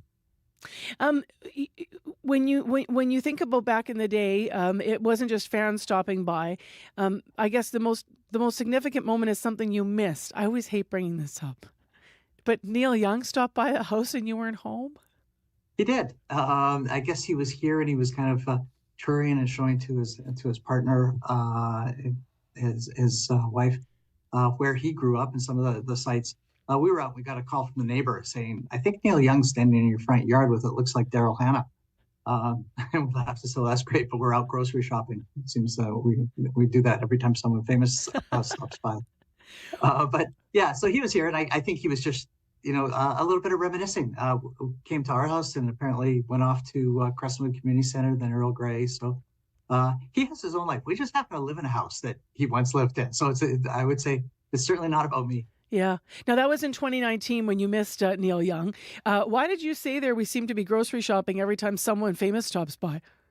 Well, we had and it's probably, 15, 20 years ago when Bob Dylan stopped by. Same sort of thing. And we were out grocery shopping, came back, and he was standing in front of the house. So we get certainly a variety of people from sort of Dylan and Neil. And I say that like we're personal friends, but we're not. But we had some people were by last week. They're going up to see the polar bears in Churchill from Germany. They stopped by and had their picture taken. And again, it's just those random things when you're in and out. People are standing on the sidewalk. They got the picture of the house in the background. I think everyone kind of remembers their high school years, good, bad, or indifferent. For so sure. It kind of resonates with people and probably with others too. Now that you're saying that about Dylan, I have somewhere in my mind going, "Oh yeah, I forgot," because it was such a great story. But maybe not for you. I don't know if it means you shouldn't grocery shop anymore, John, or what. But we did not. I have to be honest. I did not realize the interest people had in both of those artists, in their lives, in their background, in the context of how perhaps they developed before they wrote their songs. So I'm a fan too, so I'm appreciative of knowing a little bit of those, and have become more educated by living in the house itself. Tell me a little bit about what your favorite tunes. Obviously, he turns 80 today, and his tunes have they've changed over the years. His music, but he always has that his telltale sound. What is it that draws you to Neil Young? Well, first, happy birthday to Neil, and to use his own words, long may he run. I think for me, there's a melancholy component. Great guitarist, great rocker, but his lyrics really capture in a couple of lines some intrinsic feelings. And for me, there's a melancholiness to his writing, be it Unknown Legend, Like a Hurricane, even Heart of Gold, Needle and Damage Done. There's a number of those songs that are also quite poignant. And so I think that's what I appreciate about him as a fan. You're open to the fans stopping by. As you said just this week, folks, here to see polar bears took time to be outside the house of Neil Young where you live and take a pic. Not everyone might feel the same way. Has it ever bothered you? Because I'm just imagining people, getting off the tour bus, as you said, and there they are. Well, the tour bus slows down more, so it's not sort of this intake. Then they head off. I think they have a schedule. But, we've gotten used to it, and it's not often. And people are great. They have an interest. They don't bother us. The house is not a museum. We live here, so they're being very respectful about that. And they just have a curiosity about the context around Neil Young and the years he spent in Winnipeg and where he did live. And this is one of the locations. I used to say times moved on, but keep in context that 35 years ago he lived here for 35 months. But yeah. It's that interest part, as I said, about high school and those developmental years. Thanks a lot for your time this morning on Neil Young's 80th birthday, John. Thanks for giving us the update. No, happy to, and long distance happy birthday to him. John Kiernan with us, Winnipegger living in the house that Neil Young grew up in. Neil Young does turn 80 today. From his album Prairie Wind, this is Far From Home on CBC 89.3 FM, 990 AM on that app and on YouTube. When I was a growing boy, rocking on my daddy's knee, Daddy took an old guitar and sang, bury me on the lone prairie.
Canada highway.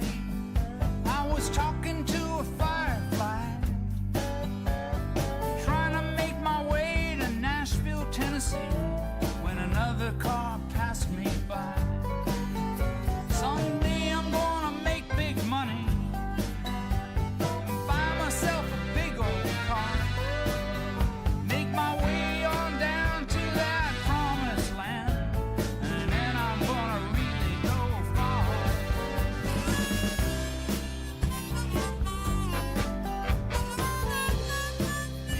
Listening to a little Neil Young on his 80th birthday, following that interview with the man who's lived in Neil's childhood home here in Winnipeg for some 25 years. This tune, Far From Home, perfectly chosen, right? All these nods to the prairies and the Trans-Can. Love that.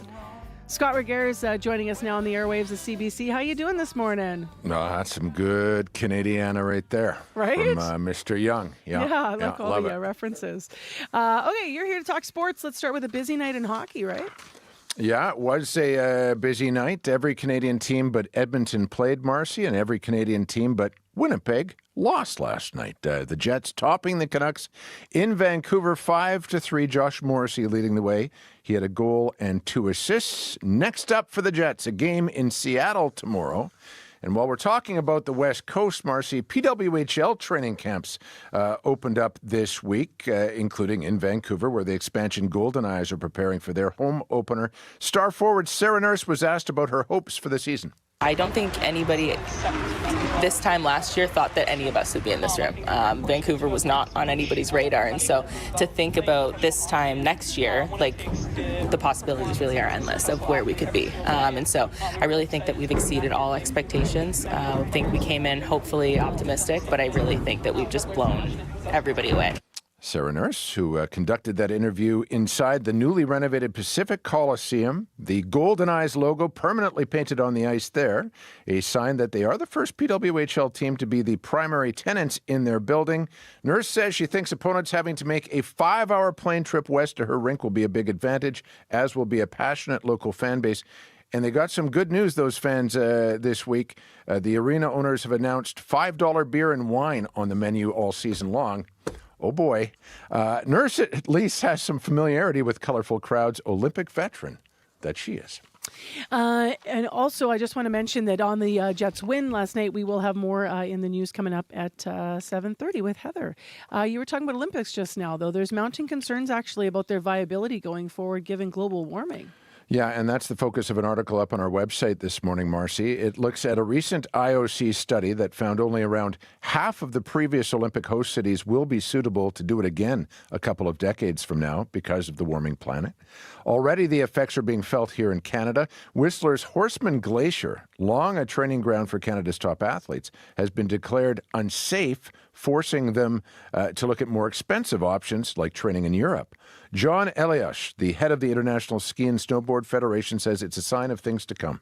One thing that is clear here is that with rising number of athletes, increasing demands on infrastructure, together with carbon footprints that we need to reduce, it is going to head in that direction regardless, because there will be fewer and fewer regions that can actually host the Olympic Winter Games.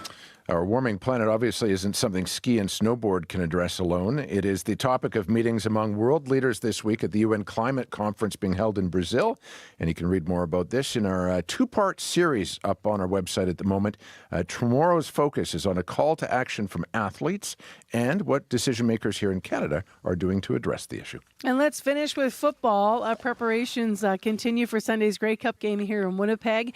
We're watching all the festival preparations right next door to the CBC downtown, actually. Tents for the pancake breakfast. There's a family-free zone next door. But what about the actual sports prep? What's the latest? Well, good news for the Alouettes, Marcy. After an MRI, it seems quarterback Davis Alexander's thigh injury will not keep him out of the game. He does rely on his legs for his success a lot of the time, Alexander, so we'll see what kind of impact that might have. Meantime, Corey Mace, coach of the Rough Riders, was asked about the significance of playing in their biggest rival's home stadium. I'd be lying to say that, we didn't bring that up at some point in the year. Not much else to say. I think they all understood. But We're grateful to be here in this game, wherever it was, honestly. Now, what's really cool that I think about the location of this is how close it is for our fan base to get here. So looking forward to that. That's what I think is really cool about the location of this above anything else, is just for Rider Nation to be able to get here. Close, a relative term, a 9-hour drive from Saskatoon, 7 hours from Regina. So they're diehards, the Riders fans. We know that. Guys and gals can probably be taken advantage of on the secondary ticket market. I just went on to StubHub. Side-by-side seats for Sunday's game at midfield, lower down on the upper deck, $247 each. I mean, that's pretty reasonable for the biggest game of them all. Yeah. I thought they're all sold out, though. Isn't everything gone now? It's secondary ticket prices. Oh, yeah. Just looking at that. I hear you. Yeah. So Bombers fans, I think you could jack those up a little more for the visiting Riders faithful. 7 hours on the prairies is close. You pretty much just hit you hit the automatic and your car will probably just stay straight. Cruise control and off you go. Yeah. Which I don't suggest, by the way. We're joking. Take a bus. Thank you, Scott. Yep. Scott Riccara with Morning Sports. Your news is next. This is CBC News. Good morning. I'm Heather Wells in Winnipeg at 7:30, 1 degree. It's going to be nice today. Again, lots of sunshine and a high of 6. Some people living along Roblin Boulevard have concerns about a proposed development there. Paul Taylor wants to redevelop the land his parents used to live on in the 3000 block of Roblin to include commercial spaces, housing, and a Nordic-style spa. That property's been vacant for years, making it a target for thieves and vandals. Larry Stefanik lives behind the property. He supports development in principle, but believes the public consultation in this case came too late and worries about the 55-plus apartment building Taylor proposes. When you build a 3-story apartment building and commercial space in an area with homes, it really is a huge impact, and it's very alarming, and it doesn't fit into the neighborhood. It doesn't make a lot of sense. Stefanik says a smaller single-family development would make more sense. Taylor and his team plan to refine their design before applying to the city. Well, in just over a week, the Office of the Federal Ombudsman for Victims of Crime is expected to release a report into how the courts treat sex assault cases. Right now, most of those cases don't make it to court. And of those that do, fewer than half end up in convictions. It's a statistic that leads to Winnipeg survivors like Isabel Daniels wondering who the justice system's for. The perpetrator often has more rights than the victim. They don't have to prove they didn't do that. We have to prove that they did. The federal report into the justice system's treatment of sex assault cases will be released in the middle of November. You can hear more on this story coming up in this next half hour right here on Information Radio. 3 Manitobans have been enlisted to help make hockey more welcoming for Indigenous players. They're part of Hockey Canada's new Indigenous Advisory Circle. Trayshelle Bunn is the chief of Birdtail Sioux Dakota Nation and a former competitive youth player. She says she was honored to be invited to join the 11-person advisory circle. Every year you come across different news stories and different individuals sharing their stories about a lot of the barriers that our Indigenous peoples and communities are facing when it comes to hockey. And as a hockey player growing up, facing racism and being on teams, sometimes as the only Indigenous player, I think Hockey Canada is really leading the way, making Canada's game more inclusive. The advisory circle has also been tasked with addressing the cost of hockey. Many Indigenous young people can't afford to take part. Senior diplomats from the G7 and 8 other invited nations are gathered in southern Ontario's Niagara-on-the-Lake, where they will hear today from Ukraine's foreign minister.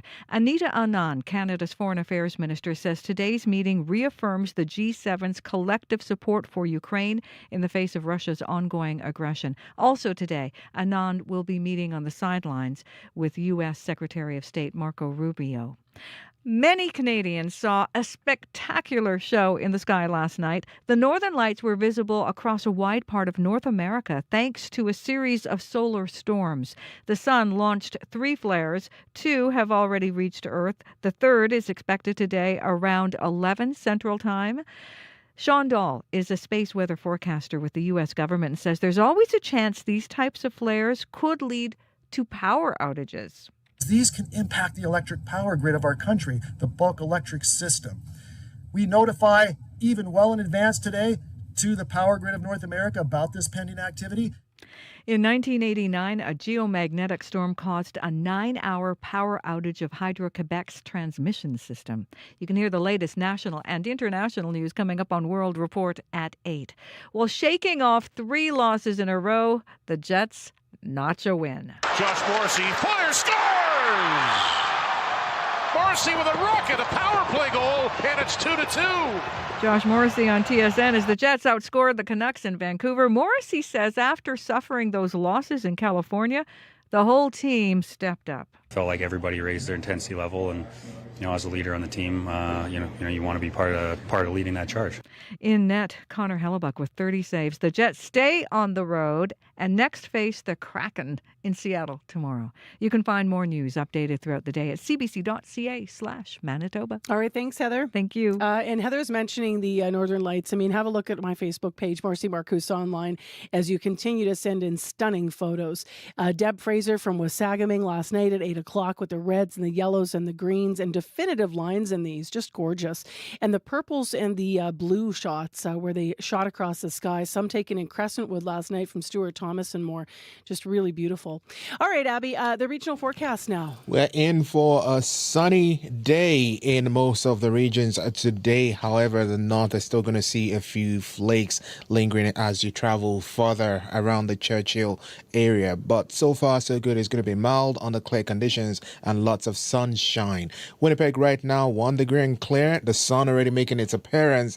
It's going to be sunny all day with breezy conditions from the northwest, and we'll see temperatures push up to about 6 degrees later. It's 1 degree across the Pembina Valley region. Clear skies, light winds making it pleasant. You're going to warm up to about 6 later today. In the Westman region, we're looking at -2 and clear in Brandon. Sunshine also making its way to that part of the province. You're going to feel some light westerly breeze later. That will push your temperature to about 5 degrees. In the Parkland region, Dauphin towards Russell, we're looking at 1 degree right now and clear. Also expect a mix of sun and clouds today, bringing your high to about 6 degrees. Gimli, you're sunny at this time, -1, climbing to 6 through the day, and then you're going to ease into a calm, clear night later in the day. Up in the powerfully influenced surrounding communities, we're looking at -1 and clear. Also expecting mostly sunny conditions today with breezy conditions from the west. You warm up to about 5. While we're seeing 0 degree and cloudy in Thompson and nearby communities, we're expecting periods of light snow on and off through the day. Highs would just be near 1. Further north in Churchill, -3 and light snow still drifting through the day with gusts of winds. You're going to stay just around -3 for most of the day, and then you drop to -4 tonight with some blowing snow coming your way. So it's cool, sunny midweek for most of the province. Winnipeg right now, we're looking at 1 and sunshine already out there. All right, thanks, Abby. Thank you. Corey Funk is here with a look at your morning commute for this Wednesday morning. Yesterday, of course, super quiet, everybody off, but today people back. People back, but so far I haven't heard of any issues yet or backups or anything. But if that is the case for you, you can give me a call on the CBC commuter line if you're walking, biking, driving. Would love to hear from you. That number, 204-788-3093. All right, thanks, Corey. Thank you. Well, when it comes to breakfast foods, often with coffee, you might have toast, you might have a muffin, you might have, yogurt or berries, but when it comes to the starches of the world, you might also have a bagel. The question is, how far would you go to perfect a recipe for a bagel? Pretty far, it turns out, for a Winnipeg father-daughter duo.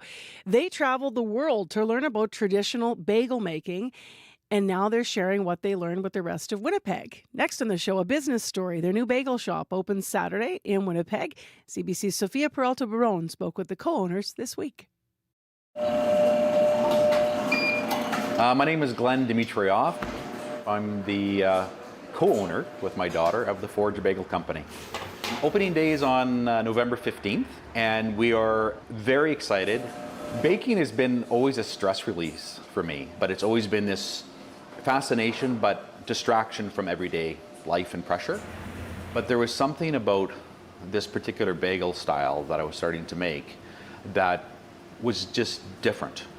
So our bagels float on impact because they're pre-proofed. Most bagels will sink. My grandmother was born in Poland. We said, this is where it all started.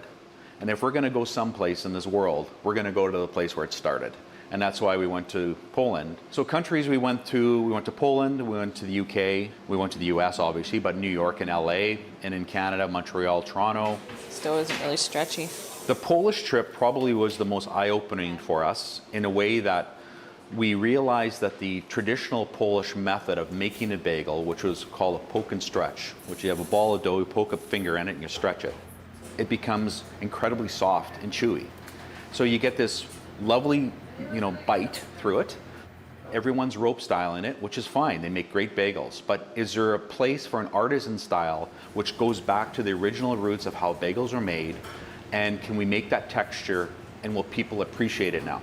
Our bagel was inspired by two places. One in Poland, which is the poke and stretch method, and then the UK, which is inclusion-based. Inclusions are ingredients that you put into the dough.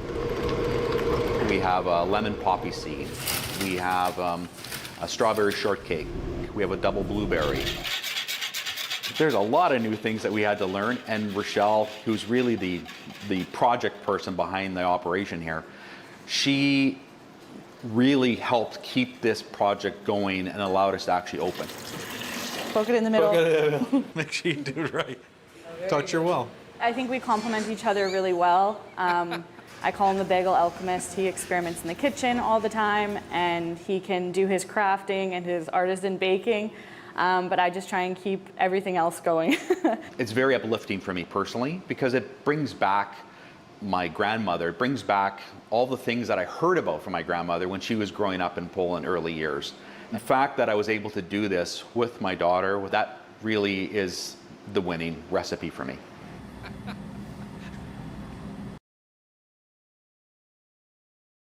Company, a new business opening in Winnipeg, set to open on Saturday on St. Anne's Road. Breaking news happens anywhere, anytime. Police have warned the protesters repeatedly, get back. CBC News brings the story to you as it happens. Hundreds of wildfires are burning. Be the first to know what's going on and what that means for you and for Canadians. This situation has changed very quickly. Helping make sense of the world when it matters most. Stay in the know. CBC News. It is 7:42 a.m. on 89.3 FM, 990 a.m. on that app. And if you're watching on YouTube this morning, what a beautiful sky out there today. It's clear. It's going to herald a gorgeous Wednesday for us. We're expecting sunshine in Winnipeg and a really nice high of 6 degrees. If you're here for Grey Cup, know that we're showing off with our weather because tomorrow's high is 11. So, that's really something. And on a Friday, no less. Brandon, you're nice today. Pardon me, Friday's high is 11. So on a Friday, no less. Brandon, you're very nice today for this Wednesday as well. A high of 5 degrees, lots of sunshine across the south. Up north, Thompson will have periods of light snow, but you're quite warm too, so a high of 1 degree. So the weather's actually pretty nice the next couple of days for sure to round out the week. We do have a quick traffic update this morning that just came in. Water main break on westbound Marion. This is in the curb lane just before it splits into Goulet, so not a good spot for it. But the curb lane is flooded. You can get around it, but that might back up. Of course, water main break, westbound Marion in the curb lane right before it splits to Goulet. Thanks for the tip. 788-3093 is where you can reach us. Well, next on CBC, we have a special report, but a caution that it may affect those who've experienced sexual violence or know someone affected by it. Next week, as you've been hearing in the news, a specially appointed federal task force will release the results of their investigation into how the courts treat sex assault cases, and more specifically, the survivors at the heart of them. But one doesn't have to look to Ottawa to know that for many survivors, justice is hard to come by. CBC producer Donna Carrero has been looking into the issue, and she joins us in studio with her report. Good morning. Hi there, Marcy. So, full disclosure, this is a story I've been looking at for decades. Ever since I became a journalist and I started to cover sex assault trials, I noticed very quickly that more often than not, they ended up in acquittals. And I also noticed in those cases, no surprise, that the survivors left behind were shattered because in their minds, of course, the crime had been committed. And yet, in the eyes of the law, that just wasn't enough, which got me to thinking, has anything changed? And the answer, according to Stats Canada, is no. So what do the numbers say then? Okay, so first, and this is according to the latest numbers that Stats Canada had available, it's estimated that here in Canada, more than 900,000 people a year are sexually assaulted, but fewer than 6% of them will go to police. And of those who do, only a third will end up in charges being laid. And of those who are charged, fewer than half will end up in convictions. So I'm going to do the math for you and make this easy.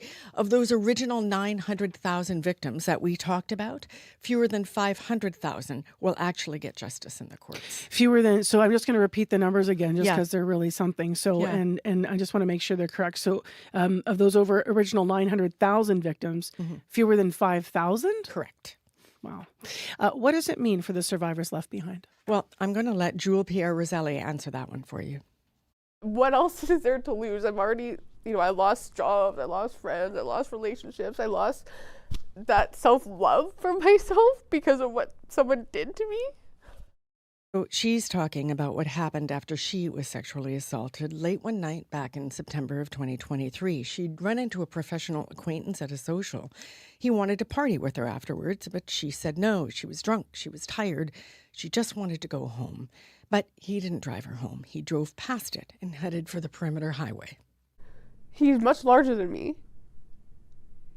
Most likely stronger than me, right? And we're on the perimeter. There's no one around. Even if I tried to fight and survive or whatever, I just knew that I probably wouldn't win. What did happen next? Well, he took her to a motel, she doesn't know where, and he sexually assaulted her. And as soon as she could, she escaped. She called for help. I don't want to say it's forever burned into my head, but I remember because I was scared I was going to end up at the landfill and no one would look for me. As an Indigenous woman, that's such a reality. So from there, she did everything a victim of crime is supposed to do. She went to the hospital for treatment. She went to the police. She gave a statement. It wasn't enough. 5 months later, she got a phone call from the Crown Attorney. And she said, based on the evidence that you've submitted, we don't feel it's enough for him to be charged. And then she said, so it's over. So no charges. Why? So the biggest issue, Marcy, is usually around consent. Is there enough admissible evidence that she didn't give consent? She was scared. She was intoxicated. She was intimidated. That's all true. But is there enough evidence legally to prove that in court? You have to be like big, huge neon signs or something like that in order for the courts to believe that you didn't want it. So that's Isabel Daniels. She works with survivors of sexual violence and intimate partner violence here in Winnipeg. People do not understand what it's like to be a woman in a situation with a person that can overpower you, with a situation where we have multiple people being discarded like garbage, where we have women that are not making it home because of homicide, rape. Daniels, however, does understand that feeling, Marcy, because she's also a survivor. The perpetrator often has more rights than the victim. They don't have to prove they didn't do that. We have to prove that they did. Let's talk about that. How do you prove that you did not consent? Yeah, that's a big one. Okay, so take, for example, Jewel's case. Not only did she not want it, she made it clear that she was too drunk. She just wanted to go home. She actually even shared text messages with police stating that she had told the accused just that. And that wasn't enough. Well, there's a lot of mixed messaging out there. So here, for example, is what the province has to say about consent when it comes to sex assault and alcohol. Quote, if you are drinking or high on drugs and unable to make a decision, you are unable to legally give consent, end quote. And this, according to the RCMP, quote, consent is not feeling pressured, confused, scared, drunk, or high, end quote. all of which pertained to Jewel and often pertains to a lot of victims. But proving that with legally admissible evidence is another story. Chantal Boutin is with the Crown's office here in Manitoba. A person saying I'm intoxicated doesn't immediately result in an inability to consent. It has to be either unconscious or so impaired they could not understand or assess the danger, and there might not be enough evidence, again, to prove that in court beyond a reasonable doubt. And so part of the task of the trier of fact is to determine that. What evidence can be called in support of that level of intoxication? So what do you do if there isn't enough evidence available? Okay, so that's a really, really good question, Marcy. So if there isn't enough evidence available, right, either charges aren't laid or the accused isn't convicted. And Chantal Boutin says that's the key issue. They've got to make sure that any evidence that's been gathered will stand the test of the law. Will it hold up in court? And if they don't think it will, they can't, in good faith, proceed with laying charges. Which is not to say they don't believe the victims. Chantal says they do believe the victims. Regardless, not having their day in court can have a huge impact on those victims. Hugely destructive. Hugely destructive. So that's Alexa Barkley. The first time she was sexually assaulted back in Ontario, she was 13. The accused was acquitted because she couldn't prove she didn't give consent. To survive, because we were talking about somebody that was older than me, I felt like I had no options to get away from him. I just laid there and waited for it to be over. So then that whole consent conversation comes up again. Well, you didn't push him off. You didn't say no. Well, except I had told him no originally, and he went ahead and did it anyways. You said this was the first time she was sexually assaulted. That's right. The second time, again, back in Ontario, the accused, this time it was her pastor. He was convicted, but he only got house arrest, and he successfully appealed that. The system is designed to protect the perpetrator, and it does function exactly as it should. The system is working exactly as it's designed, and it never favors the survivor. So today, Alexa advocates for survivors like Jewel and Isabel with something called EVE. It stands for End Violence Everywhere, and it's an international nonprofit agency for survivors of violence. We're so often disbelieved and villainized in a lot of cases as if it's fun to make false reports. And so, to come to a place where you hear you are believed and also you are not alone is enormous. That's a big part of what my job is. So she will obviously be looking at the report and recommendations. Just to go back where we started, they're going to come out of Ottawa next week. Well, actually, absolutely, Marcy. In fact, she was one of the contributors to the task force research.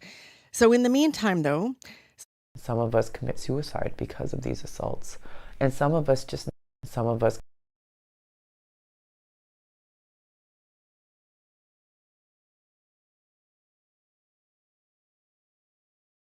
is not easy. Here's Isabel Daniels one last time. Commit suicide because of these assaults, and some of us just never live life again. They're just trying to survive day to day with their mental health. They're trying to not be a victim again. They're trying to live as if they, like they did before the incident. And for a lot of us, that's not possible, especially when there was no justice in the court system. I want to ask you before you go, Donna, and I kind of already know the answer, but it speaks to this. I'm guessing it wasn't difficult to find all of these women who share this same thread through where they feel like they just couldn't get justice.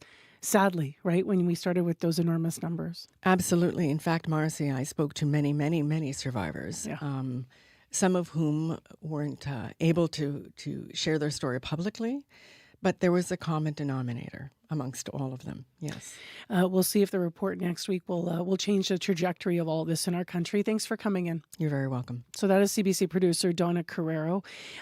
Tomorrow, we will continue this series as well. We have an interview with 2 Winnipeg Crown attorneys. So we heard a bit of one of them today in Donna's piece, but they're going to walk us through the court process and also the challenges of trying cases of sexual violence. And then that will all set us up to look to next week to put that against the findings of this report. So we can, as I mentioned, do better in this country. Now, in a related story after 8 o'clock on the show, we're going to hear an interview with Rick Westhead. You might know who he is. He's a TSN correspondent, a senior correspondent. His breaking story shook the hockey world, the Canadian hockey world. He now is telling it all in a new book, but not just that, he's actually looking at toxic hockey culture. The story that he broke was the 5 NHL players who were accused of sexually assaulting that young woman known as EM in a London, Ontario hotel room at Hockey Canada, at a Hockey Canada gala. Those players were acquitted, but it ignited a whole debate and discussion about Canadian hockey culture and consent. So Rick Westhead is on our show this morning after 8 o'clock. If it happened today, find out today. That's the power of having the news in your hand. Get late-breaking news from reporters across the country, straight to your mobile device. Customize your experience with news from your region and what matters to you. Whether it's big headlines, detailed articles, live events, or on-demand video, CBC News has got you covered. Connect to the world. Download the free CBC News app or visit cbcnews.ca. Poor Terry O'Reilly. He's come down with his annual case of brand envy. Our host is jealous of a Madam's Empire of Wax. He's envious of a trademarked ice cream curl. The cone with the curl on top. And he's green about Goldfinger. Brand envy on Under the Influence with Terry O'Reilly. Thursday morning at 11:30, 3:30 p.m. in Newfoundland. And on demand on CBC Listen. It is now 4 minutes to 8 o'clock on Wednesday, November the 12th. Thanks for being with us here on CBC's Information Radio. We're all glad to be with you. I hope you had a peaceful Remembrance Day. Maybe got out to one of the various ceremonies all across Manitoba that were happening yesterday. We also had some really interesting stories yesterday. So if you go back to our CBC Listen app or on our YouTube stream, in some cases, you're going to find all the different shows there. But on the Listen app, you're going to hear 2 veterans that shared their stories of experiences in the morning. One of them actually goes to visit care homes. He was a veteran of Afghanistan. He now visits senior veterans who were part of the other wars, and they share together, which I thought was really nice to hear about that work that he does in community. He also says every Remembrance Day he takes time to reconnect with those friends and those people who fought with him. And he said there were 12 of them in the group when he was in Afghanistan, and they come together often on November 11th. So lots of connections and stories coming out of yesterday's special coverage, including the national coverage on CBC in case you missed it. Well, let's get to the news coverage this morning. Heather Wells is in with updates on our morning headlines. Good morning. Good morning. Well, the owner of a property on Roblin Boulevard has big plans for that property, but not everyone likes them. Paul Taylor wants to develop the land to include commercial spaces, housing, even a Nordic-style spa. The property in the 3000 block of Roblin used to be his parents' home, known for its Christmas display, but it's been vacant for years. We're going to hear more about those plans and the friction they are causing. And it was the best he's seen in his 40-year career. That is how the astronomer at Winnipeg's planetarium describes last night's northern lights. We're going to hear his viewpoint coming up in our next local news at 8:30. All right. Thanks, Heather. Thank you. Well, that explains all the photos coming in. We're trying to keep up with them. They're just stunning. And they were all over Manitoba, including in the cities with the brightest lights. Our city lights couldn't outshine the Aurora Borealis because of the solar storm last night. And colors that we've never really seen before, those bright reds or what everyone's commenting on today. So photos coming in from, as I mentioned, Wasagaming, from Crescentwood, here neighborhood in Winnipeg, also from Dauphin, from Lorette. We've had photos really from all over the province.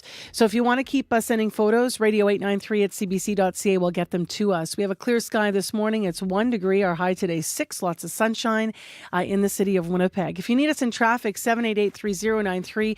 Just to reiterate, there is a water main break on westbound Marion in the curb lane right before it splits into Goulet. So take care, and you'll need to get around there. That curb lane is flooded. You can get around, to be clear, but you're going to have to shimmy. Is that a word in a car? Can you shimmy in a car? I think so.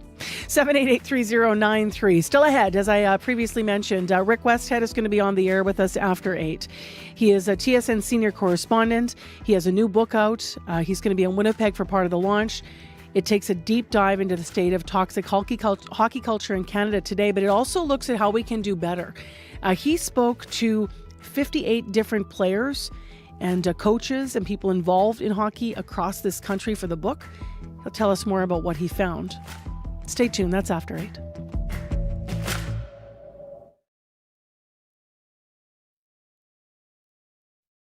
On cue. Before she became one of the biggest actors in the world, Sydney Sweeney will tell you she wanted to be a kickboxer. Now she's playing Christy Martin, the groundbreaking fighter in a new movie. I wish I could have been the daughter you wanted me to be. Sydney will be here to tell you about getting punched in the face for the role and what exactly stopped her kickboxing dreams. Q with Tom Power.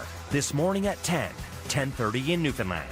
And on CBC Listen or wherever you get your podcasts.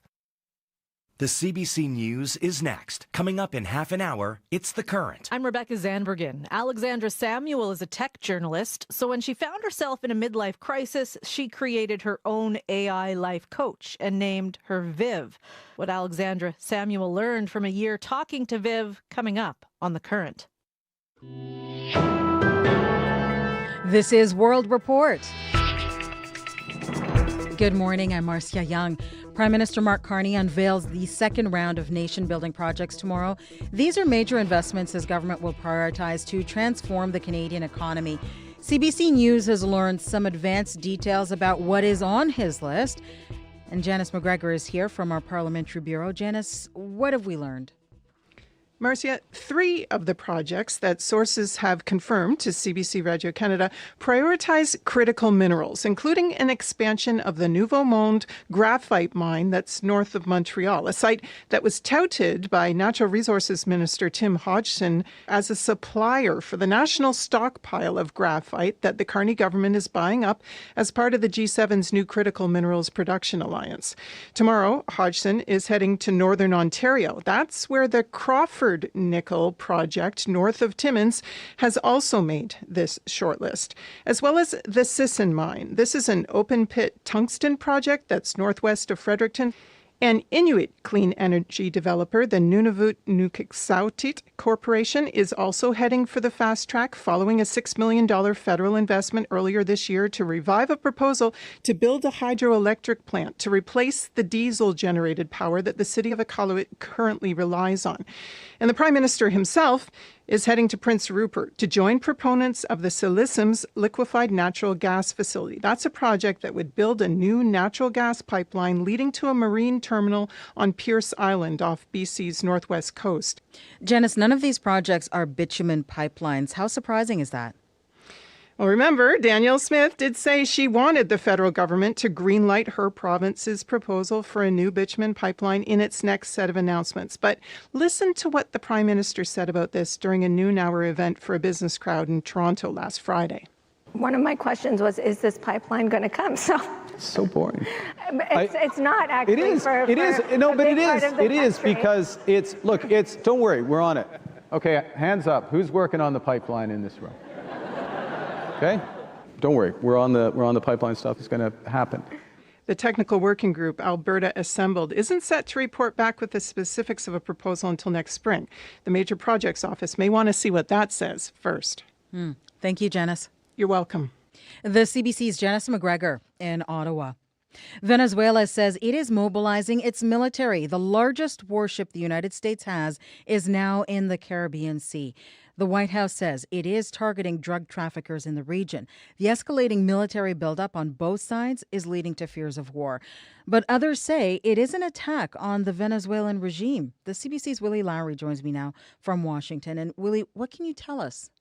Well, this appears to be a classic case of saber rattling. Venezuela responding to the arrival of the USS Gerald R. Ford aircraft carrier into the region with its own show of force. President Nicolas Maduro ordering a massive troop deployment, nearly 200,000 soldiers, as the country is on high alert. He says Venezuela is ready. If we, as a republic, as a people, have to take up arms to defend the sacred legacy of our liberators, we are ready to win. This has all been building since early September, when the U.S. started striking alleged drug boats in the Caribbean. To date, it's launched 19 strikes, killing at least 75 people. President Donald Trump says it's all about keeping Americans safe and drugs out of the country. But he's also publicly toyed with the idea of regime change in Venezuela. The U.S. State Department has a $50 million reward out for Maduro. It views the longtime Venezuelan president as an illegitimate leader and cartel member. Other countries are reacting to this escalation in hostilities. What do we know? The international community is on high alert. The UK has reportedly suspended intelligence sharing on drug boats in the Caribbean with the US, one of its closest allies, a move that would suggest it's concerned by the legality of these US strikes, and they're not alone. Colombia, an important South American ally, says it's suspending intelligence sharing with the U.S. until the strikes stop. In a message on social media, President Gustavo Petro said, quote, "The fight against drugs must be subordinated to the human rights of the Caribbean people." And it's not just the international community. Democratic lawmakers also concerned. They've pushed unsuccessfully for Congress to rein in the president. Thank you, Willie. My pleasure. The CBC's Willie Lowry in Washington. The U.S. House of Representatives is expected to vote to reopen the government later today. The shutdown began 43 days ago, and it is now the longest in U.S. history. It seems neither side of the aisle is fully happy with the final result. 8 Democrats voted with the Republicans, but the bill does not include extending health care subsidies. That is the main issue that led to the shutdown. Democratic House Minority Leader Hakeem Jeffries. We're strongly opposed as House Democrats to this reckless Republican effort to continue to raise the high cost of living on everyday Americans, which is exactly what they're doing by failing to extend the Affordable Care Act tax credit. The Democrats have ensured a future vote on Obamacare subsidies, but with Republicans controlling the House and the Senate, many feel that battle has already been lost. A long chain-link fence lines the COP30 venue in Brazil this morning. Federal police are guarding the entrance. The building was closed overnight for repairs after protesters forced their way into the climate conference. They chanted and carried signs reading, "Our land is not for sale." The CBC's Susan Ormiston is covering the conference.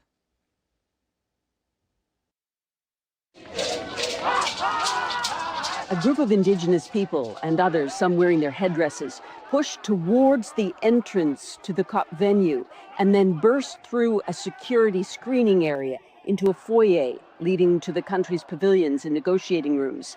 A cordon of security staff struggled to hold them back, straining against the crush. At least 2 security staff were injured. Nós não comemos dinheiro. Nós queremos o nosso território livre. Outside, one of the protesters, Kachike Gilson, said, "We want our territories free, but the business of oil exploration, mineral exploration, and logging continues." Brazil's leadership at these climate talks had encouraged groups to demonstrate and promised a voice for Indigenous peoples, unlike the last 3 years of talks in Egypt, Dubai, and Azerbaijan, where spontaneous protests were forbidden. Quando a gente está discutindo sobre as mudanças climáticas, sobre o que está acontecendo no nosso país.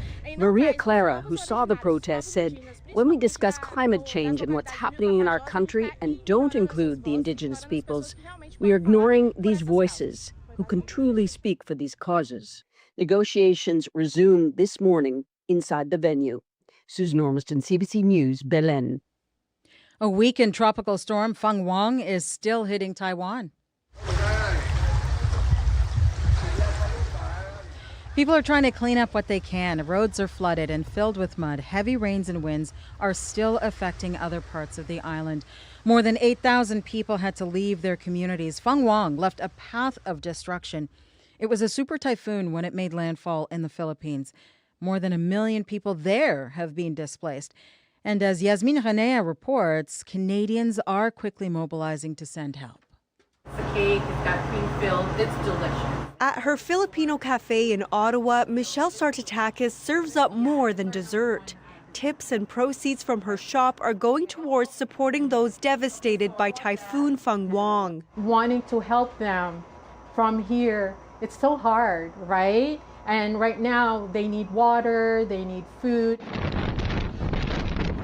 Fang Wang is the biggest storm to hit the Philippines so far this year, sweeping away homes and knocking out power to entire provinces.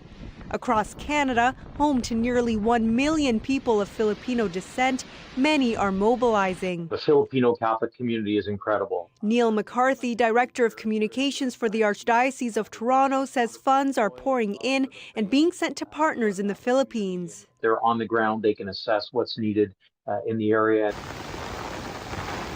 Fang Wang ripped through the country just days after Typhoon Kalmegi struck, dumping a month's worth of rain in a single day. We're very, very resilient. Back at her cafe, Michelle Sartatakis, who lived through a typhoon in the Philippines in 2012, says her community's strength can help them get through these latest disasters. Yasmin Ranea, CBC News, Vancouver.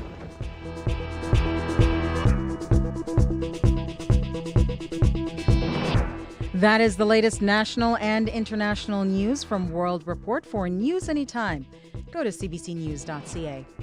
I'm Marcia Young.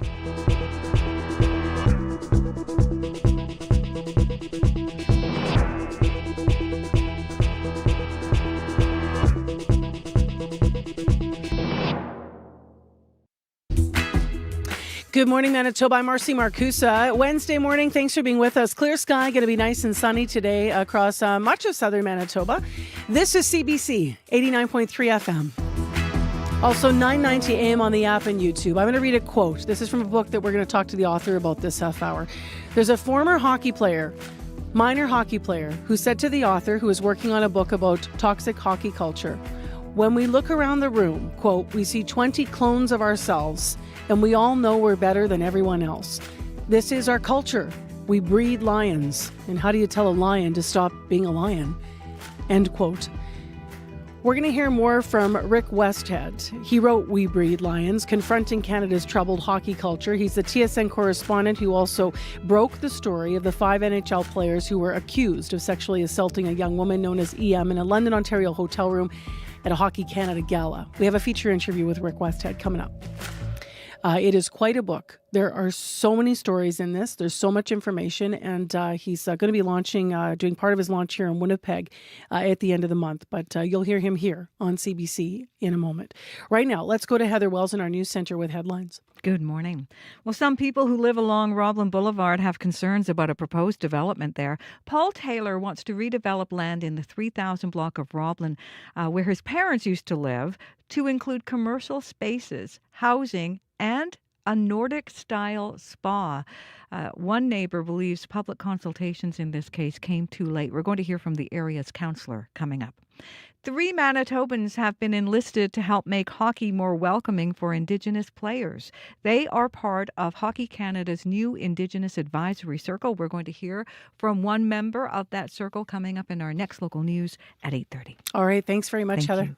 It's interesting, right? Those two things are all tying together, trying to make hockey better and more inclusive and safer in all ways across the country. So stay tuned. Right now, let's get into the forecast. Abby is here to talk about the day. A bright and cool Wednesday across the province, Marcy. Sunshine in the south and light winds to go with that. Then we'll see more cloudy conditions with a bit of light snow up north. Winnipeg right now with 1 degree. The clear skies out there. The sun already made its appearance.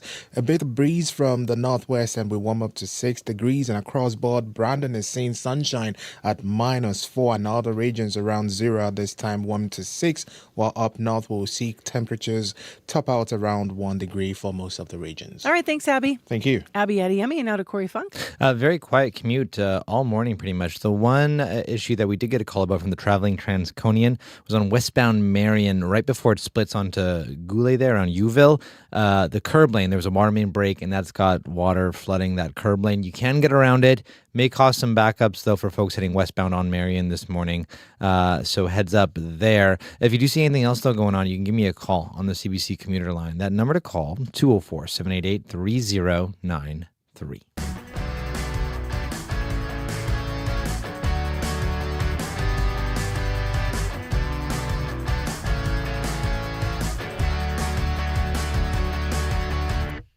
Well, May 26, 2022 was a day that rocked the Canadian hockey landscape. That is when TSN senior correspondent and investigative reporter Rick Westhead broke the news. He broke the story of 5 NHL players who were accused of sexually assaulting a young woman known as EM, as I mentioned, in a London, Ontario hotel room at a Hockey Canada gala. For over 3 years, that story ignited debate and discussion about Hockey Canada culture. And even after the players were acquitted of all charges this July, the conversation continues. Well, Rick is taking a deep dive and a deep look at hockey culture in his new book. It's called We Breed Lions, Confronting Canada's Troubled Hockey Culture. He will be in Winnipeg at the end of the month to launch the book, but I had a long conversation with him about it last week. Hey, good morning. So tell me a little bit about this. You to put this together, you talked to 58 former junior hockey players to work on the book. What were those conversations like?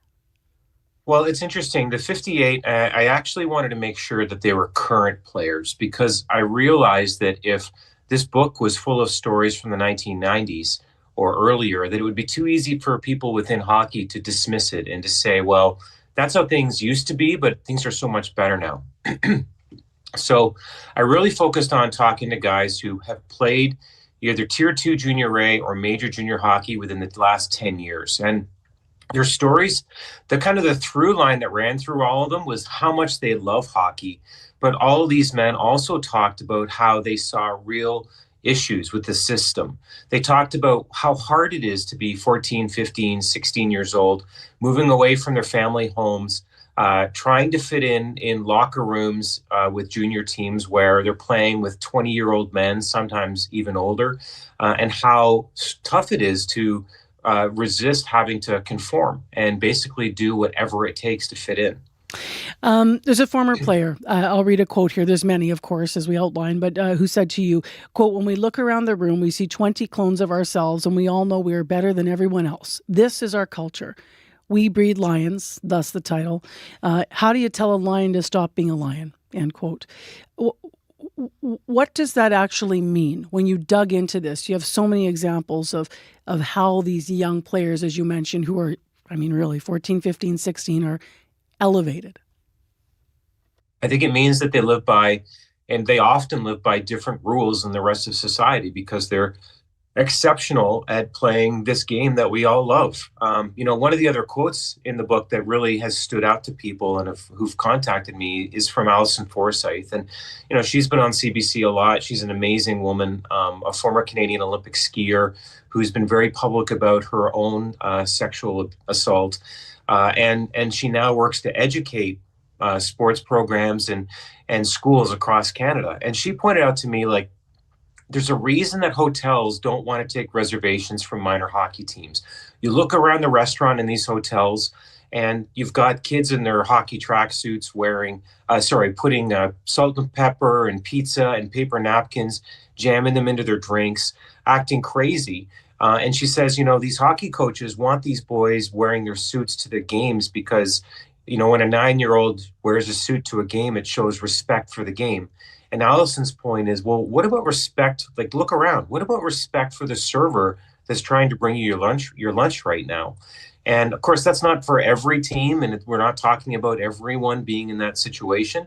But certainly the response I've heard is that's a story that people have seen played out time and again. You write about a trip to Sweden where you went to see how junior hockey players are developed there. What were some of the main differences that are key to how players are developed here? Yeah, I'm glad you asked me that. In Sweden, I spent time with a player who's 14 years old, and scouts told me about him and said that he's the best player of his age in the country. And he played for a team called Djurgården, just outside of Stockholm. And here's what's interesting. Even though so many of the pro teams around Sweden wanted him to commit to come and stay in a residence with, where they are located and play for their club team, in Sweden, the boys have the choice to either stay at home and play, for their local team and live with their families, or move away. And in this case, this young player named Dorian decided to actually stay. And in his words, he said, I want to stay where my mom and dad are. And you can see how in Sweden, again, the families have this choice. If you are an elite minor hockey player in Canada and you will be drafted, you'll either be drafted into the Western Hockey League or the Ontario Hockey League or the Quebec Maritime Junior Hockey League, and the choice of where to play is really out of your hands.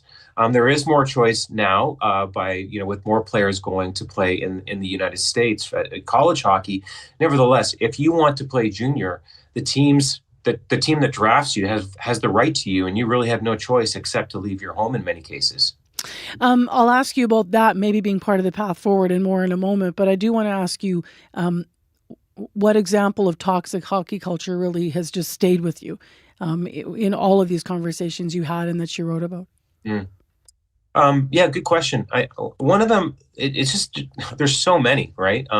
One anecdote that I wrote about that really stands out to me was I was playing a hockey game on a Tuesday night in Toronto, and someone said, "Oh, you should talk to this man, Tom Patterson. His son played junior A hockey, and it was an amazing experience for him." So I sought out Tom, and he told me his son's experience was 10 out of 10, amazing. And I said, I'd love to hear about it. I want to hear the good stories as well as the troubling stories. So we had breakfast in West End, Toronto, near where I live, with Tom and his son, Marcus. And Marcus, for the first time, told his father at this breakfast table about going through this initiation called the hot box.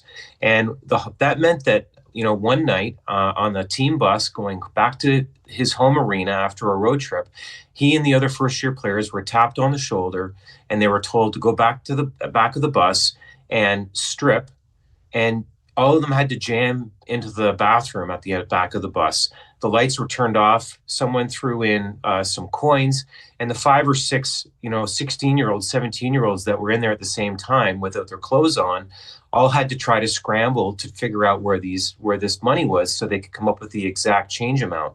He figured that they were in there for about half an hour.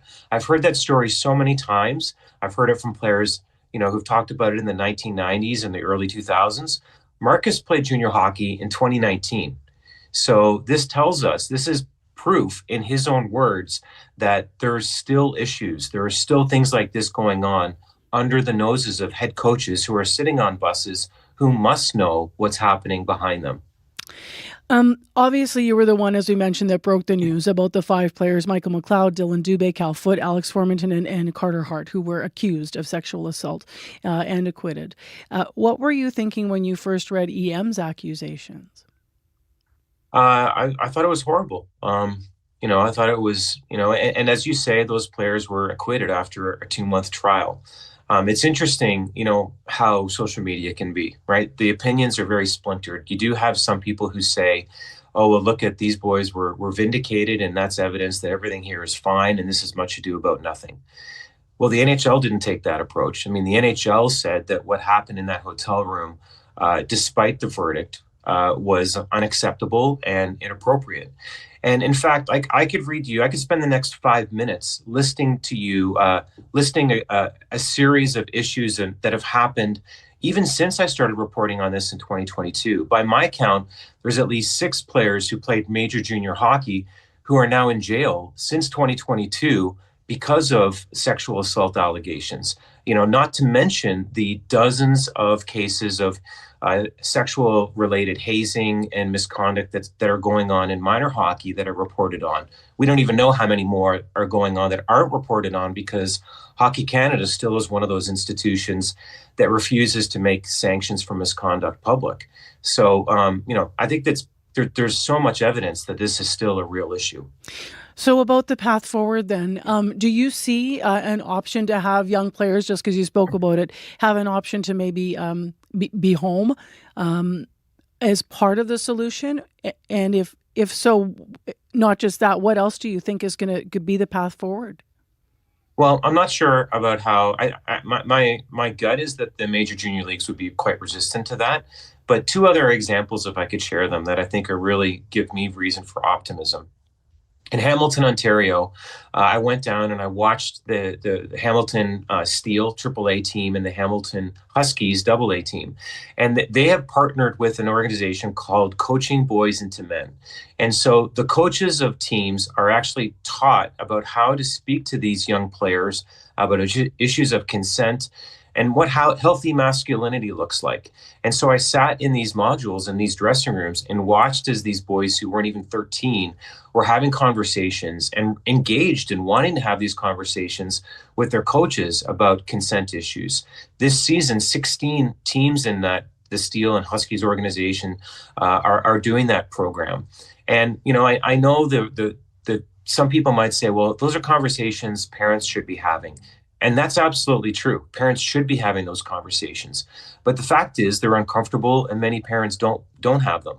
And we know that in many instances, their conversations are not happening in school anyway. So maybe looking forward, hockey and sports more broadly can be an area, where we are committed kind of as a community to raising not only the best athletes, but also the best people, helping these players be the best versions of themselves. I mentioned one other example. In the Ontario Hockey League, the Peterborough Petes have a program where they've brought in somebody who's trained on issues like this to have unfettered access to their players. Most junior teams, if they do consent training at all, will have somebody come in once a year for an hour in September. They spend that hour, they talk about consent. Maybe they show this video about consent that I think many people are familiar with, and that's it. But in Peterborough, they've said, no, we need to do more, and they're opening their doors. And that's really interesting because it gives the man in that job, Luke Ben Veldson's his name, a chance to really build trust with players, show them that he's invested and he's there day by day. And really, maybe that's the best way to convince players to be vulnerable and open up about the things that they're navigating. It's quite a book, Rick. Thank you very much for being with us. Yeah, thanks for the great interview. Appreciate it. On it with TSN, the author of We Breed Lions, Confronting Canada's Troubled Hockey Culture. The book's out now, but he's going to be in Winnipeg November 27th at McNally Robinson at Grant Park for the launch.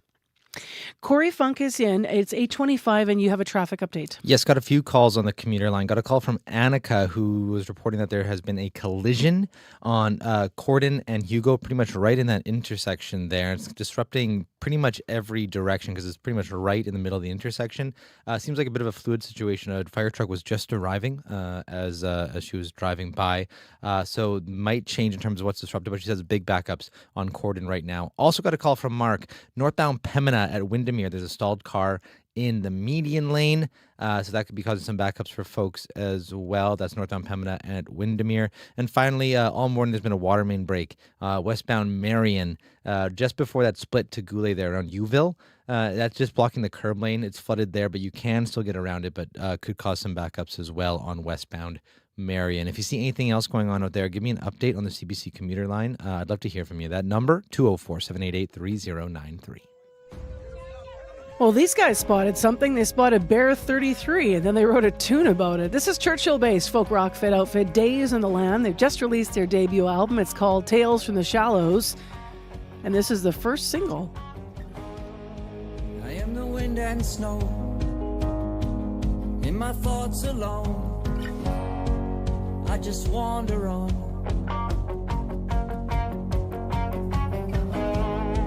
I am the endless seas, that's how it's meant to be. Long grass on a silent beach.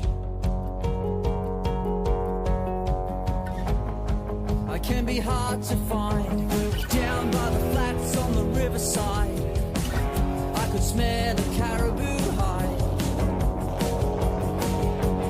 under the lights of the aurora. Well, I didn't get too far. It was a sneak attack. How Jack know I was coming back this time? I'll be doing time. I'm Bear 33. I'm wild and I'm free. You never know where I'm gonna go or where I'm gonna be. They locked me in a cage at that military base. You better run, you better hide, you better let me go. You let me go.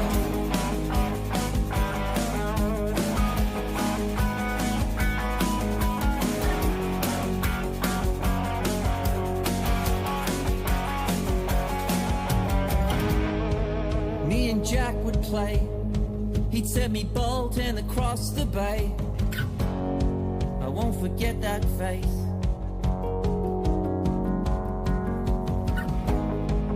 But a bear can wait down by the fort where the cannons lay, sliding in the water. I'm coming over under the lights of the aurora, where I didn't get too far. It was a sneak attack. How Jack know I was coming back this time?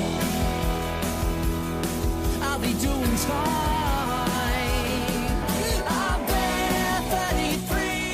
Fun, right?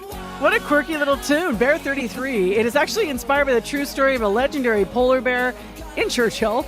Churchill-based folk rock outfit Days in the Land just releasing their debut album with this one. Marjorie. Bear 33. Interested to know the story behind that. How is it Bear 33? I don't know. Well, yeah, do they must have albums for days about the other 32 bears. Marjorie Delhosos, Radio Noon, you're here to talk about your call, and it's actually about music too. That's right. Happy birthday to Neil Young. 80 years young, still rocking, still putting out music out there.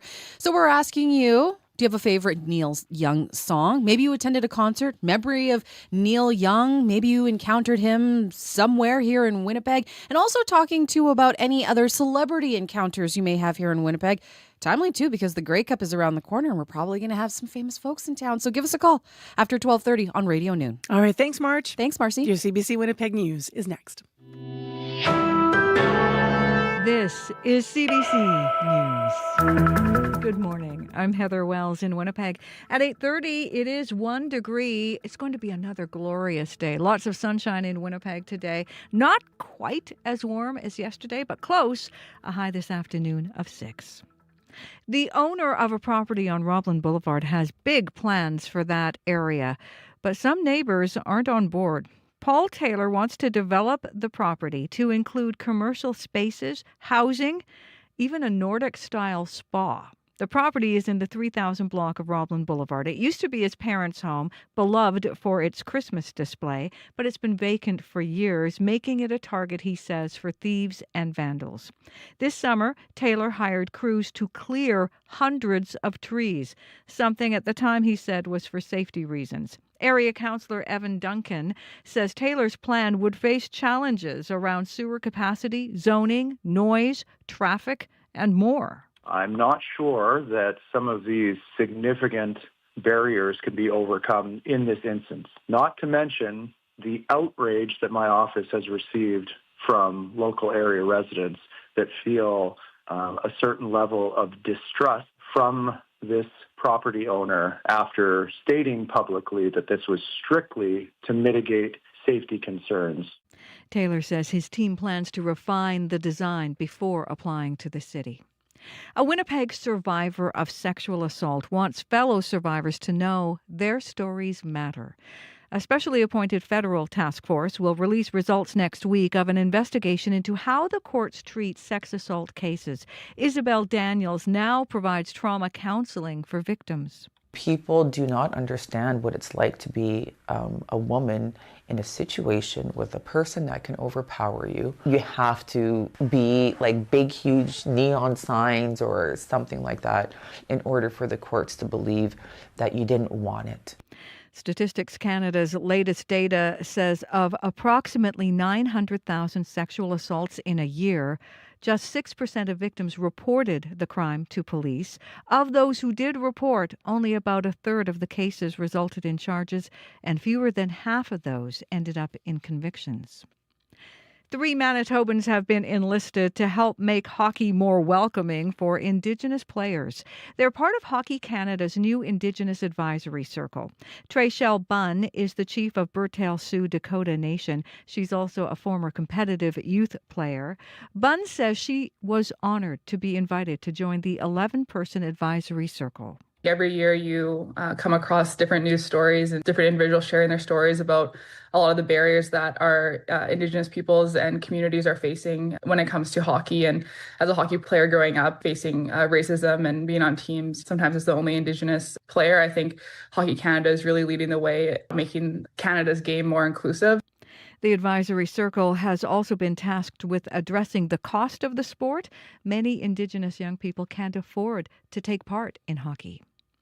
Well, as parts of Ontario, Quebec, and the U.S. Northeast deal with earlier than normal snowfalls this week, areas in the American South are facing record low temperatures. About 18 million people are under a cold weather warning across Alabama, Florida, and Georgia. And daily records are being broken, including a low of -2 yesterday in Jacksonville, Florida. In fact, this cold snap in Florida has led to a falling iguana advisory. That's when iguanas, frozen into survival mode, begin falling from trees.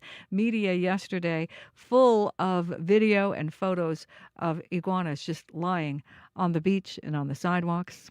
Staying outside, it is being called a once-in-a-lifetime celestial event. An intense solar flare lit up the sky in green, purple, and reds last night, all across Canada, even into the U.S. Scott Young is the planetarium astronomer at the Manitoba Museum. He says in the 40 years he's been watching the sky, he's never seen anything like this. This was one of the best aurora displays I've ever seen in my life. It was just so bright. I walked outside and it's like, the sky is red. What's going on here? Moved to a spot where there wasn't quite as many streetlights right in my face, and suddenly you could just see all of this glorious aurora. Young says he hasn't seen the aurora so red, even in the city of Winnipeg. He says we're at the peak of an 11-year solar flare cycle, so for the next year, we could see more northern lights.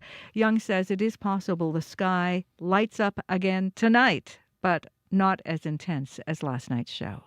You can find more news updated throughout the day at cbc.ca/Manitoba. Thanks, Heather. Thank you. Just gorgeous. Yeah, absolutely. Okay, Corey, you have a lot of traffic. Northbound Archibald past Provencher, there's a collision blocking that northbound curb lane on Archibald, so keep left to get around that. Also got a call from Lisa, westbound South Perimeter at Keniston. There's a stalled car in the far left lane. Keep an eye out for that. Also, Annika says there's a collision on Cordon at Hugo, particularly blocking eastbound Cordon, but kind of blocking that entire lane. There's a fire truck on scene, kind of blocking the whole intersection. And then finally, at northbound Pembina at Windermere, there is a stall in the median lane, says Mark. So heads up there. Got busy late here. Yes. Okay, Abby, traffic behind us. Weather ahead of us. Yeah, sunshine in the south, light snow in the north. We'll see the south warm up to about 6 degrees, while the north warms to 5 degrees, and Churchill stays at -4. Big thanks to everyone who worked on the show today, including Abby Adeyemi, Corey Funk, and Darren Marash, who's producing our YouTube stream. To our producers, Nellie Gonzalez and Leif Larson. Also thanks to Heather Wells, Joni Nicolo, and Megan Ketchison in the news department. Producer Donna Carrero with work on today's program. Also host Marjorie Dowhouse. And associate producers Dylan Longhurst, Sophia Peralta-Barone, and Sierra Sanders. Thanks, everyone, for all of your hard work. And appreciate you. Also appreciate everyone listening, of course, this morning. We're not here without you. And a reminder to go to our YouTube stream. We talk about so many visual stories, and you can see all of Darren's work there. He's busy putting guests up, and you can see the faces of the voices that you hear. You can see the Northern Lights, for example, as well this morning, all your photos. So check it out. I'm Marcy Marcusa. Faith Wendell's in here for the next couple of days. Thanks for listening.